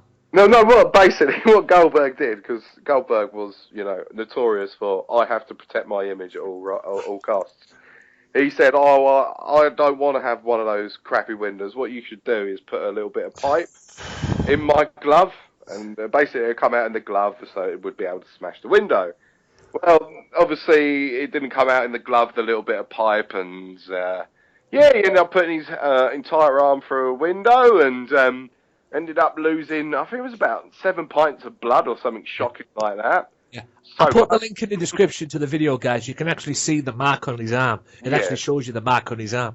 It was 127 stitches. It's just outrageous. Yeah, and all of that led to him coming back to face Tank Abbott in his hometown of Atlanta on Nitro, which he won, by the way. And then eventually, about a month after that big epic night, some twat in WCW thought, "Oh, let's turn him heel." Yes. Wonder who that was. And the rest is history. That was just... And people wonder why WCW isn't in business anymore. Yes, exactly. Jesus fucking Christ. I mean, I swear responsible for that was John Laurinaitis, because I swear he was booking at that point. No, it was... Johnny was not booking at that point. It was Russo again had the book at this point, along with Bischoff. Yeah. Johnny was basically head of talent, so basically he had Jim Ross. Well, he had the book. He had the book. They had the book until Bash of the Beach, at least. No, he never had the book. He never had the book. No, Russo and Bischoff, they had the book until Bash of the Beach. And they did, yes. It went down the fucking toilet after that, didn't it? Yeah, basically after that they ended up giving the book to Bischoff again. Yeah. And then after Bischoff, it basically went back to Kevin Sullivan. It always seemed to go between those few guys in the 90s anyway. Yeah, number 7, Brock Lesnar.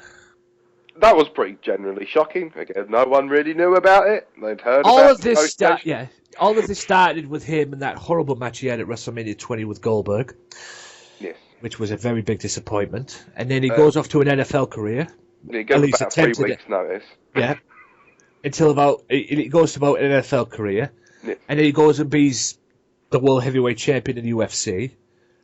Yes, he was generally a very good MMA fighter, and he was a good one at that. Well. And like I say, if that illness hadn't killed his career, he'd still be doing it to this day. He probably still would be doing it. He'd probably be doing it very successfully as well. And that's the only reason he's not back. That's the only reason he's back in WWE, and I still stand by that to this day. The only reason he's back in WWE is because of that illness. If that illness hadn't came about, he'd still be doing UFC to this day. I'm sure he would, yeah.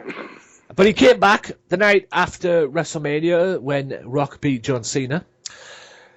And obviously Cena called The Rock out, looking for a fight, looking for a rematch, except he got Brock Lesnar.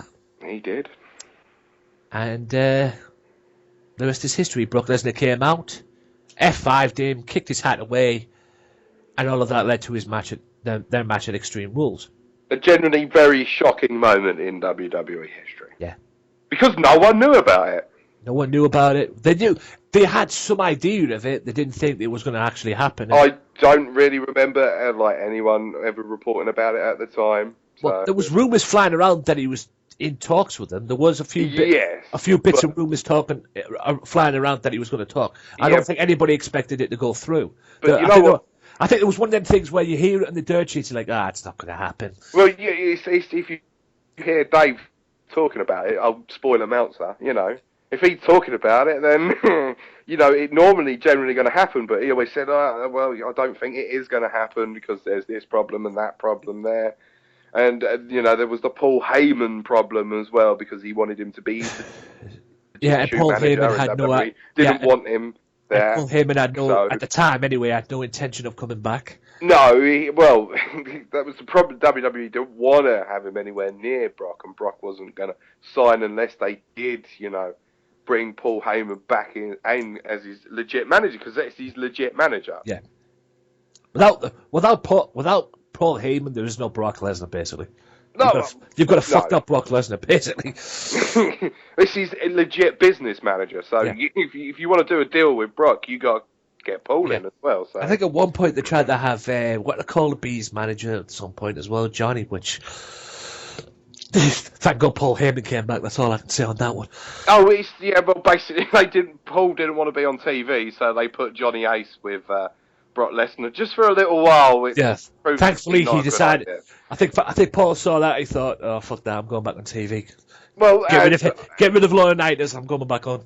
Well, Laurinaitis was actually planning on retiring as a television character at the time as well, so, Paul was basically, his hand was forced, he had no other choice but to come onto TV. Yeah, fucking skater boy.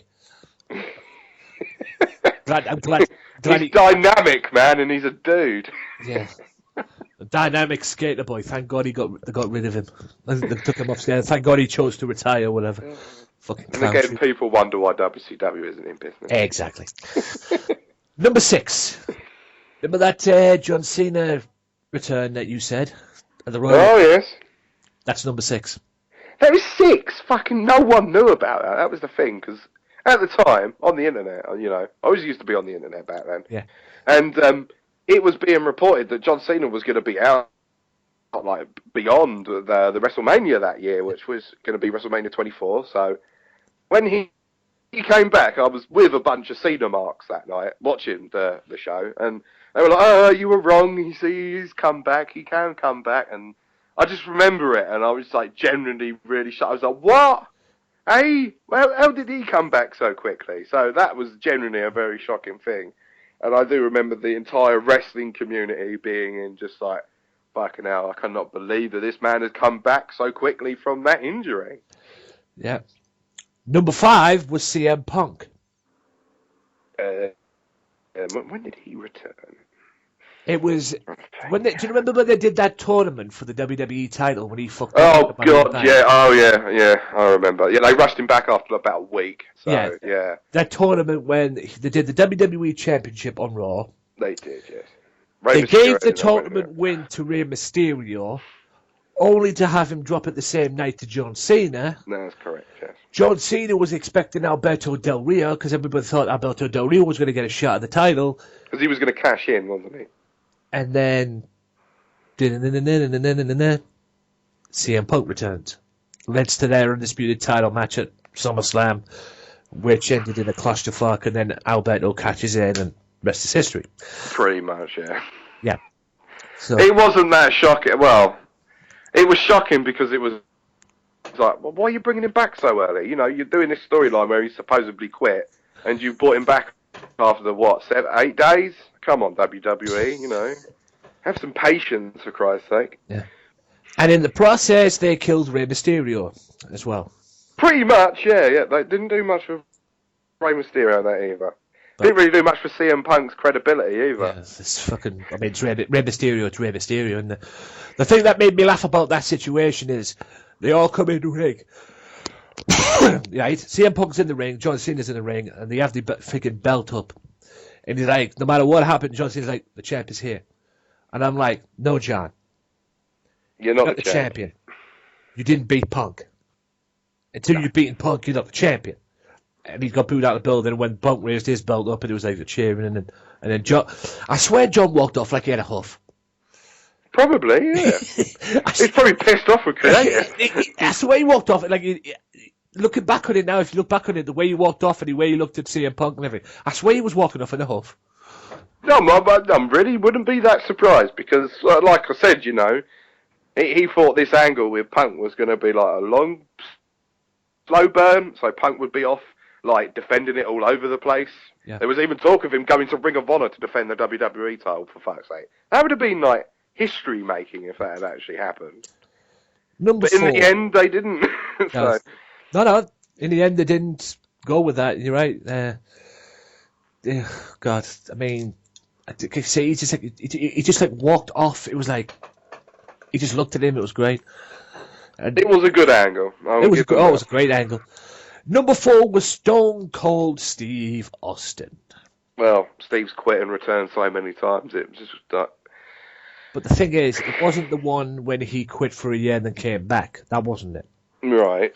So the one where he ends up facing Bischoff. No, that wasn't it. That wasn't it. The one where he ended up, one of my favourite moments actually, seeing Bischoff get his ass kicked. Probably for something that Austin, for what he did to Austin in '95 when he fired him. Well, it was an angle, Tony. Yeah, which was great. But I think there was still a little bit of resemblance there of. Oh, they still disliked one another. Don't get me wrong, because Austin's always banging on about it on his podcast, isn't he? Yeah. But he didn't come back to legit fight him. He come back to legit have a program with him. So I wouldn't call it a program, although I wouldn't call it a program. It was just like something. The whole thing was based on.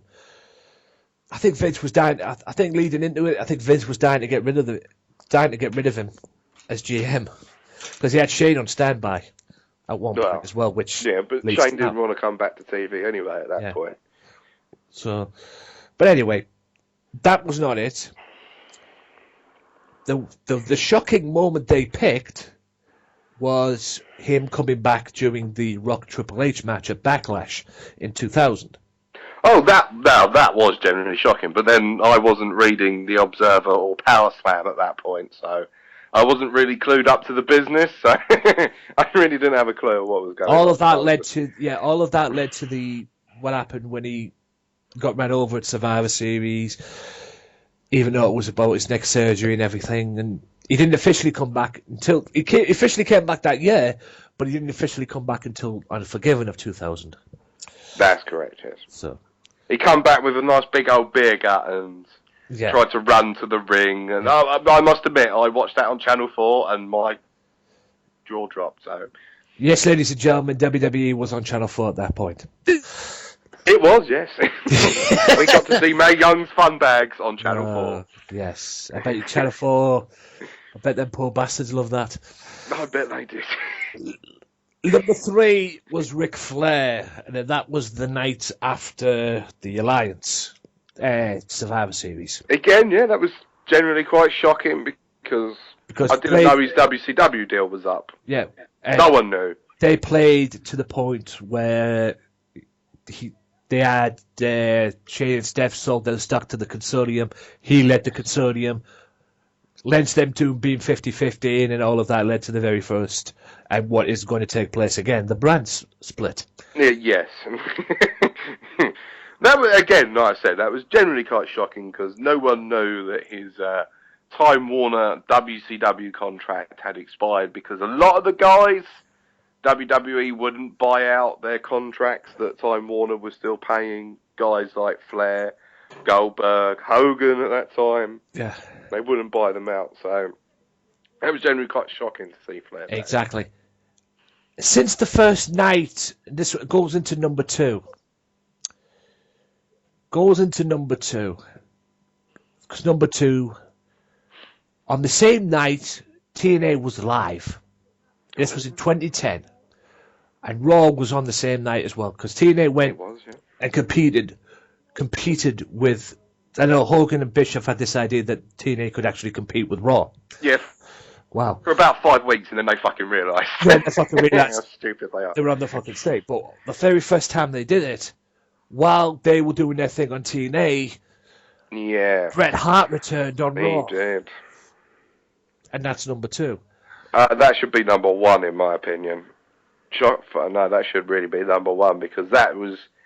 You would hear Bret for years saying on the internet, saying on shoot interviews. You watched the Wrestling Channel back in the day, Tony. I'm sure you see the famous shoot interview with Bret Hart that was on there where he was bashing WWE, said, I would never ever go back. I'm sure you've seen the Wrestling with Shadows documentary. Yeah. Can I just say as well? Can I just quickly say something as well? Fuck you to the guy who killed the Wrestling Channel. That's what I'm saying. Yeah, that's all right. Yeah, I completely agree with that. Yeah, bastard. But it was just like, I never thought I would ever see it. It's like, as a wrestling fan, there's a few very things that will bring you to tears, and that nearly very well did. Because I'm a massive Bret Hart mark, and he was my childhood hero, and it was just so shocking to see him come back. We all sort of knew about it, but it was still just so good to see him back in the ring, and it was kind of nice to see him hug Shawn, because I generally thought those two would never ever get on ever again, or speak to one another. Yeah, the most awkward hug ever. Yes. But no, at least they moved on and they put the past behind them. And then all of that led to the eventual, if you can call it this, match with him and Vince. Let's not bring that up.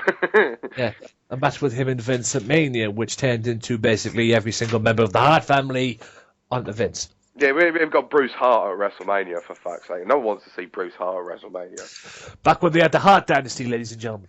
Oh, yes. Bulldog. Harry and TJ. Harry and Tyson Kidd. Yeah, he was called TJ at that point, I'm sure. Yeah, TJ, Tyson Kidd, whatever you want to call him, and Harry Smith. who's had a big success outside of WWE as well, to be honest, especially Japan. Who, Harry? Oh, yes, he's having a very good run in pro wrestling now at the moment with Lance Hoyt in the Killer Elite squad. They're doing very well. Very well.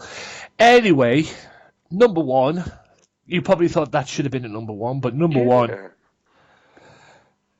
after God knows how long he was out, he made his return, making movies, Mommy Returns, Welcome to the Jungle. He decided to show his face at WrestleMania as the guest host. Well, he came back, didn't he, like on the Raw a couple of months beforehand. A couple of months beforehand, he came back on Raw as the guest host. They revealed it. It was The Rock, and that's number one. It wasn't one of my favourite nights. No, it wasn't one of my favourite things, but it was shocking. But it wasn't one of my favourite. It wasn't one of the shocking things that happened. Because eventually, this all led to him being guest host at WrestleMania, which he did. He owned Michael Cole that night as well, put him in his place, which is not the first person to do that. Everyone owns Michael Cole. Yeah, which is probably not the first person to do that. And all of that led to him basically he actually saved the WrestleMania main event that WrestleMania as well, which also led to him to the WrestleMania main event. Come on, Tony, let's be honest. Well, nothing was going to save Miz versus Cena. Well, true, but he played some good part of it by rock bottom and Cena. Yeah, no, I must admit, like in 2010, I sort of fell out of love with pro wrestling for a little while. Yeah. Just because of the fact I couldn't watch it, I couldn't afford to have Sky Sports, and I didn't have an internet connection at that point. But I sort of fell out of love with it, and then when my friend who did have Sky Sports and internet connection told me that The Rock was coming back for WrestleMania, I was like, well, I might as well check it out just to see what The Rock's going to do, and history will show he did pop a buy rate. But let's face it, nobody wanted to see that match end in a double counter, because if it hadn't been for The Rock, that would have happened. So thankfully he came out, but all of a sudden it ended up setting up him and Cena for next year. Not that you couldn't see that coming a mile away. Hell no. Come on, The Rock's going to help Cena, considering the it's big moves who have had before. Yeah, what makes me laugh is that this once in a lifetime thing? Oh yeah, once in a lifetime. It was WWE, man. It's wrestling. They all lie about everything. I could see that they were going to do this again. Everyone fucking knew it, didn't they? Everyone fucking knew it. Oh yeah, this once in a lifetime. Oh yeah, WWE lied about it. Oh yeah, they're going to have the guy who's been away for God knows how long. They're going to have him come back, who's now a part-time wrestler. They're going to let him beat John Cena at WrestleMania and just have it done that way. No. At some point, even I knew, at some point they were going to allow the face of the company to get his revenge. And what better way to do it next year? There was the following year at WrestleMania. How do you get your revenge on The Rock for beating you the previous year? You not only beat him at WrestleMania, you take the WWE title as well. Yeah, and then that just pisses Punk off, and then exactly. You lose one of your best heel champions you've ever had. Well done, because that was the thing, though. I mean, people saw that. I mean, people saw that. I mean, there was a lot of people I've seen that did. I was like, oh, they're angry about this. Oh yeah, it was once in a lifetime. And anyone with a fucking brain could saw that it was going to happen again. I know. Anyone with a fucking brain. I know, mate. It's like. Some people, they don't always see it. Some people do, and I fucking saw it. Everyone see that one coming as soon as they announce once in a lifetime. It's like, yeah, okay.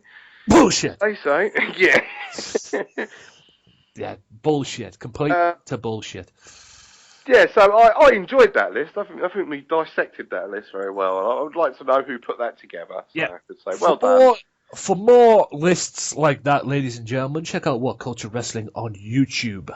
And check out that awesome book they did, Alternative Wrestling Storylines. Very, very interesting. Yeah. Buy it through Kindle for £2. And also, speaking of storylines, I might as well bring this up as well. Like I say, look up What Culture Wrestling on YouTube, guys. Also, check out their website as well, whatculture.com as well, WWE on whatculture.com as well. And also, you talk about their storylines in the book there, you've just mentioned there, Billy. Check out their little series they do. don't know if you can call it a series, to be honest with you. You can call it something, but I don't know if you can call it series. But you can call it whatever it is you want to call it at the end of the day. But they do it. It is kind of like a series as well. They also do a gaming channel as well, What Culture Gaming. Check that out as well. But they also do a little thing of how WWE should have booked. Adam Blompier does his little thing of how WWE should book or should have booked. You know, they've done things on how, you know... we've seen and heard these things all over the internet. Yeah. Booked Kane's unmasking, which I'm guessing was the first time he unmasked back in 2002. It was 03, but 03, yeah. It was round about that, leading into his match with Van Damme at SummerSlam. Yeah, well done, WWE. Yeah. Booked the higher, they should have booked a higher power. Oh my God, yeah. Get into that would have been an entire different conversation. Booked the Straight Edge Society, booked the Invasion, that in 2 parts. The legitimate son angle with Vince, which turned out to be Hornswoggle. Less said about that better. Which originally was going to be Kennedy, but then he went and got busted. How they booked Goldberg, how they should have booked Goldberg's run. Yes. How they should have booked Christian's title reign, which he ends up winning at Money in the Bank, I believe it was. Yeah, and had it for 2 days. Had it for 2 days and ends up losing it on SmackDown to Randy Orton, hence the feud. How they should have booked the NWO's WWE run. They shouldn't have booked it. Yes, to be honest with you, but he does it very well. If you have, I advise you to check that out because he actually does it very well. And it was booked in 2002, the 2002 run they had, which ended up being to the point where Kevin Nash tears his quads. Yeah, that's why I'm saying they should have never booked that to come back. And then Daniel Bryan booking the Wyatt family, how they should have booked Sting. I think everybody would agree with that one. Oh yes. And, tell Belmont about that one, and he'd certainly want to talk about that for 5-6 hours. Yeah, oh God, I think Belmont will have a heart attack. I think he would. And I don't blame him, to be honest with you. No, nor do I, to be fair. Fucking frustrating as hell, because Triple H should never have won that match. We all know Triple H should have won that match, but we all know why he won that match. Yeah, and also they should have booked the Royal Rumble, he even goes into how he booked the Balor Club debut. Okay. So be sure to check all that out, guys. It's all on the What Culture YouTube page. I'll leave a link in the description if you listen to this on YouTube, or if you listen to this on SoundCloud, wherever it is, or you can even check it out on the Swerve Talk Network, or on my website as well, theharanthonywalker.net and theharanthonywalker.wix.com/AW Matters. Be sure to check all of that out on there as well. I will definitely put this episode up on them sites that I've mentioned. Now, before we go, we might as well talk about it. We've saved the best till last. Oh. If you can call it the best. I have my worries about this, and I've mentioned it during the week. Yes. As well on the video. The brand split is returning. That's right. Yes. Extension is back. And apparently in July, SmackDown is going live. We'll get to that in a second because I want to ask you something about that one, involving that in TNA. Okay. So, what do you think of the brand split? Will this work? Will this work in the PG era? Well, it's not so much being in the PG era. It's more about, will Vince and Kevin Dunn let SmackDown be something completely different? And there's also so many other different variables and situations that you could get into and say, well, you know, the last time they did the brand split, in the end, eventually they had people appearing on both shows, going back and forth. It meant nothing. If someone's going to be on one show, then they stay on that one show. They don't appear on multiple Raws here and there, because down the road, in 2-3 years' time, you might want to be able to do, I don't know, a promotional feud between SmackDown and Raw at some point. And it would draw more money. That would just be a for instance. Also, at this point, isn't the SmackDown brand pretty much fucking dead, considering, you know, for the last, let's be fair, 4 years, not much has happened with SmackDown. It's been a rerun of Raw angles and Raw matches and retread all the time. And they did say when it was moving to USA, SmackDown's going to become more important because we got Mauro Morello and we're putting him on the show, which they did. And after a few weeks, first smart move. Yeah, a very smart move. But after a few weeks, they gave up and it went back to the same old. And this is what I worry about with the brand split, that they will go back on their word, after a few weeks, they will give up, and they'll think, oh, this isn't working, this isn't getting over, and it'll be back to normal, and it's another idea that's wasted, which has so much potential. Don't get me wrong, because like I said, you know, if you don't have people jumping from show to show each week, then, or appearing on each show at both weeks, you know, there should only be one person that appears on both shows, and that is the champion. Yeah. I'm going to call somebody you know as well as I do, ladies and gentlemen, as well, and I know you know him, Mr. Johnson, and I know him too. The one and only James Belmont.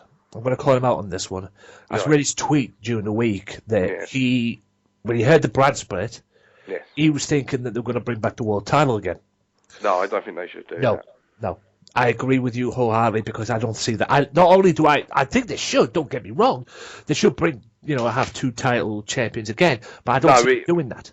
It devalues the overall title because the champion is the man.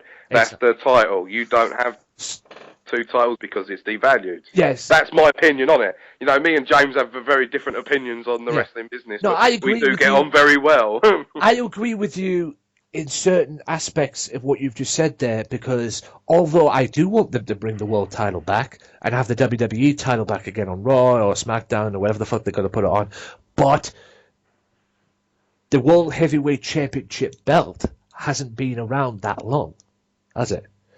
Well, to be fair, it was created in 2002 as a belt for Triple H to hold because he wanted to be. No, I'm not talking about the world. I'm not talking about the thing. I'm talking about the World Heavyweight title belt we've got now.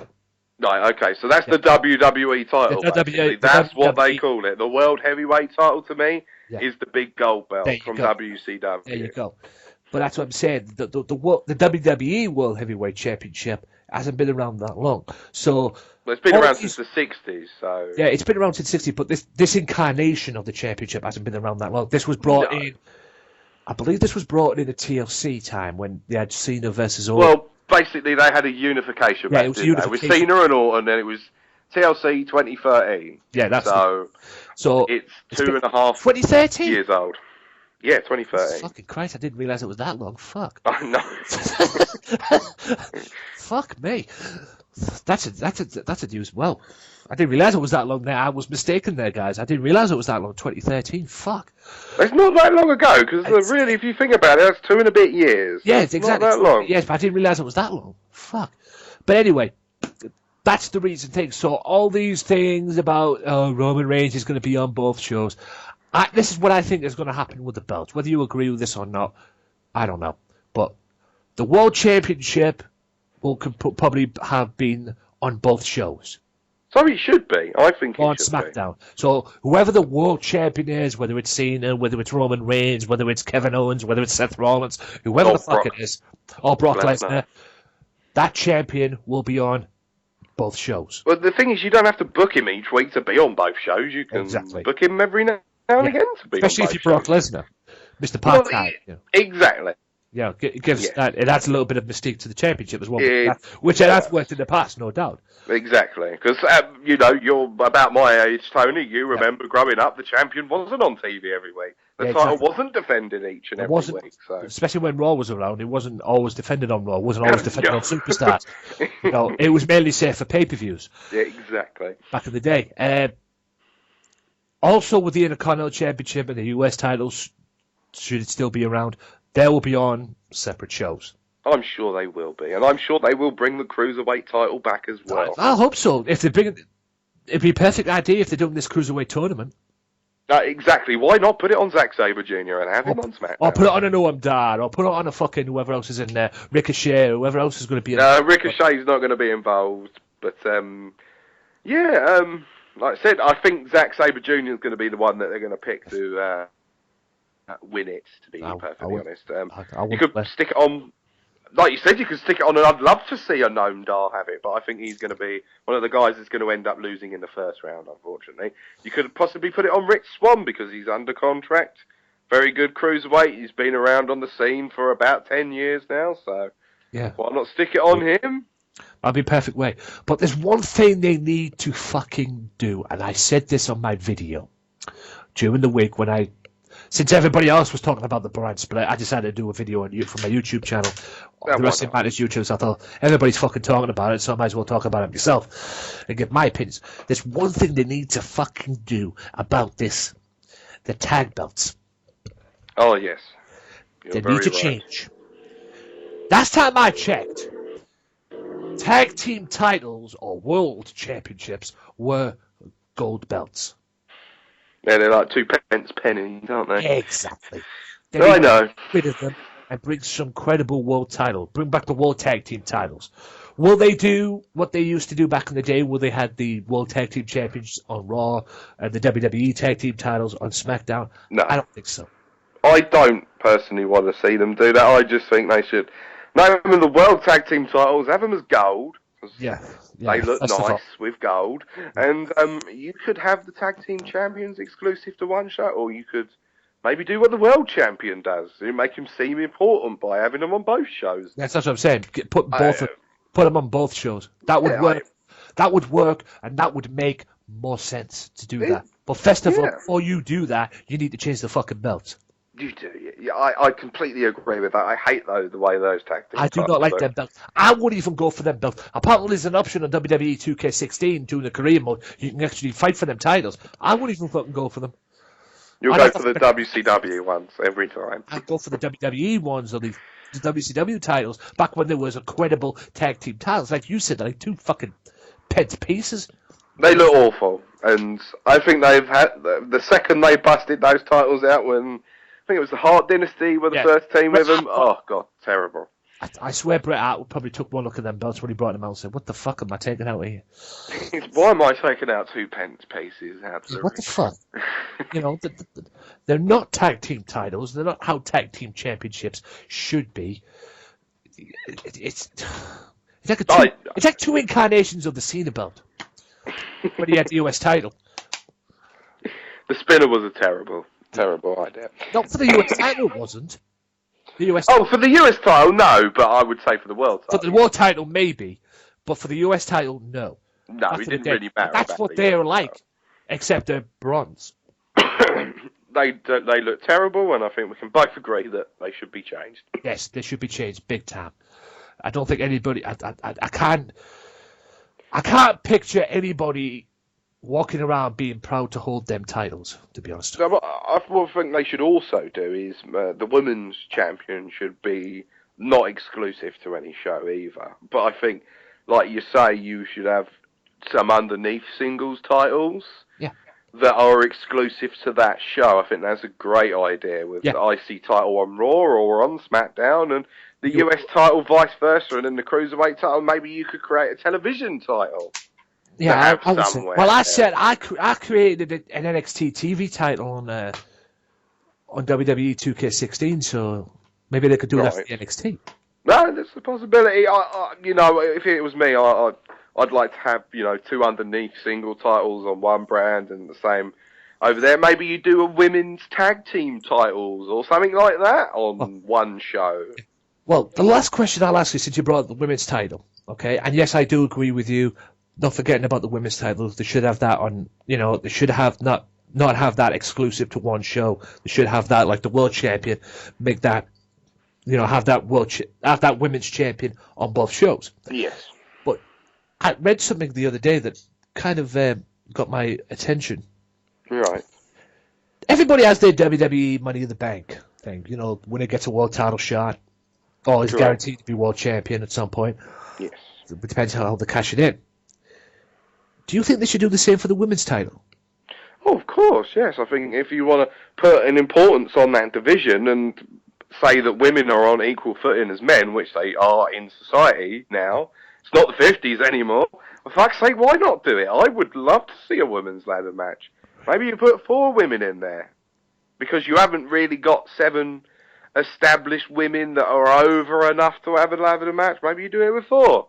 Yeah, I don't see a problem with that. I wouldn't do it with 7. I'd do it with 4 at the most. I wouldn't do it for the women. I wouldn't do it with 7. That would fucking kill them. Because then at some point you're going to have to stick an Eva Marie or Lana in there, and I don't think they would flourish in a ladder match. I think my listeners have just killed themselves before you've just said Eva Marie. I know how much you love Eva Marie. That's why I mention it. Look, credit the way she's going down there trying to work and get herself in, but I just don't get it myself, and I don't think many other people do that anyway. But yeah, I'd like to see that myself. It gives the women's division a little bit of credibility anyway. Yeah, why not do it? WWE, book it, for fuck's sake. Yeah, why not indeed? And that about wraps it up for this episode. So this is where I step back, ladies and gentlemen, and allow Mr. Billy Johnson to tell you where you could find him on this wonderful world we call social media. Oh, yes, you can find me on the lovely social media. I'm on the Twitter, at Billy22me and at RantsWrestle. And also, while you're at it, why don't you go on Facebook and give Offshoot Radio a quick like. I'm running their Facebook page, and yeah. Yeah, be sure to do that as well, ladies and gentlemen. Give Offshoot Radio some love as well. And give it a listen while you're at it. Give it a listen, yeah. Give it a listen as well. My arch nemesis on there, Mr. Max Rodriguez.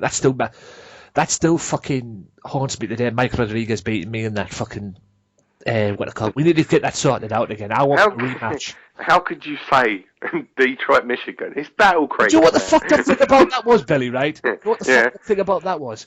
He was half asleep. That's the fucked up thing. Tony, was you drunk or high, mate? I was retarded. I know that.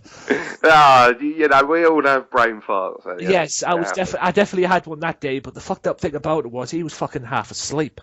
Yeah, well, these things happen. You know, due to his time distinctions, you know, the American time and Canadian time or whatever the fuck time they have over there, and our time being five. When I went to Rev Pro with Kenny and Darren and James, I mentioned to Kenny, I was like, "Ever going to do another quiz?" I can't remember what they called it. Beat the clock. Beat the clock. Thank you. Another beat the clock challenge, and he sort of said, "Yeah, maybe I don't know. I haven't thought about it." So. You know, I always try and put it back in his mind because be sure to check I would like to do it as well. While we mention that, be sure to check out Kenny's show on YouTube as well, the Sunday Segway TV show. You should check that out. Yeah, TV show. Lots of New Japan reviews up there. Maybe that's why he was a little bit reluctant when you asked him that. He's overworked, man. He's doing a lot. Well, he's doing a lot, which is what he's worked for, and hopefully I'll get to that point as well at some point. As well, but like I say, he is if you want to talk about New Japan, although I'm getting in there slowly. as well. Get your New Japan World subscription, man, and start watching it. Where was that?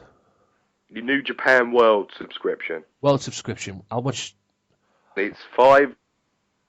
Well, it's about $5.99. That's 99 yen. You've got to have a credit card. If you haven't got a credit card, get yourself a disposable credit card for £1.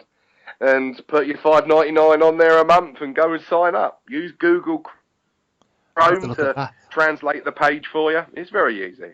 I might have to... If someone like me who doesn't know modern technology at all can get on there and sign up and do it and everything, I'm sure you can, Tony. Yeah, well, I've worked my ass off to get to this one. I've learned a lot of stuff doing what I've done from where I am at right now to back where I was when I first started this whole thing. So I've learned a lot. There you go, then. I've learned a lot myself. So if I can do that, like I said, you're 100% right. I can do anything. Exactly. Yeah, you might have to send me the link to that though. No, all right. If you want the link, I'll send it to you. Yeah, send it on my Twitter page or on my Twitter as well, which is Tory_Walker or WMPodcast for the Wrestling Matters Podcast Twitter page. Other than that, thank you so much for coming on, Billy. It's always a pleasure, never a chore. But until next time, guys, I'm Anthony Walker. He's been Billy Johnson. We bid you a fond farewell. Peace out, and Wrestling Matters. Well, enough is enough, and it's time for a change. Professional wrestling, this is it. This is us standing up. Yes, yes, yes, yes, yes, yes. That's 13-14. Till death. Dina, I am the best in the world. 'Cause that's the bottom line. 'Cause Stone Cold Simpson.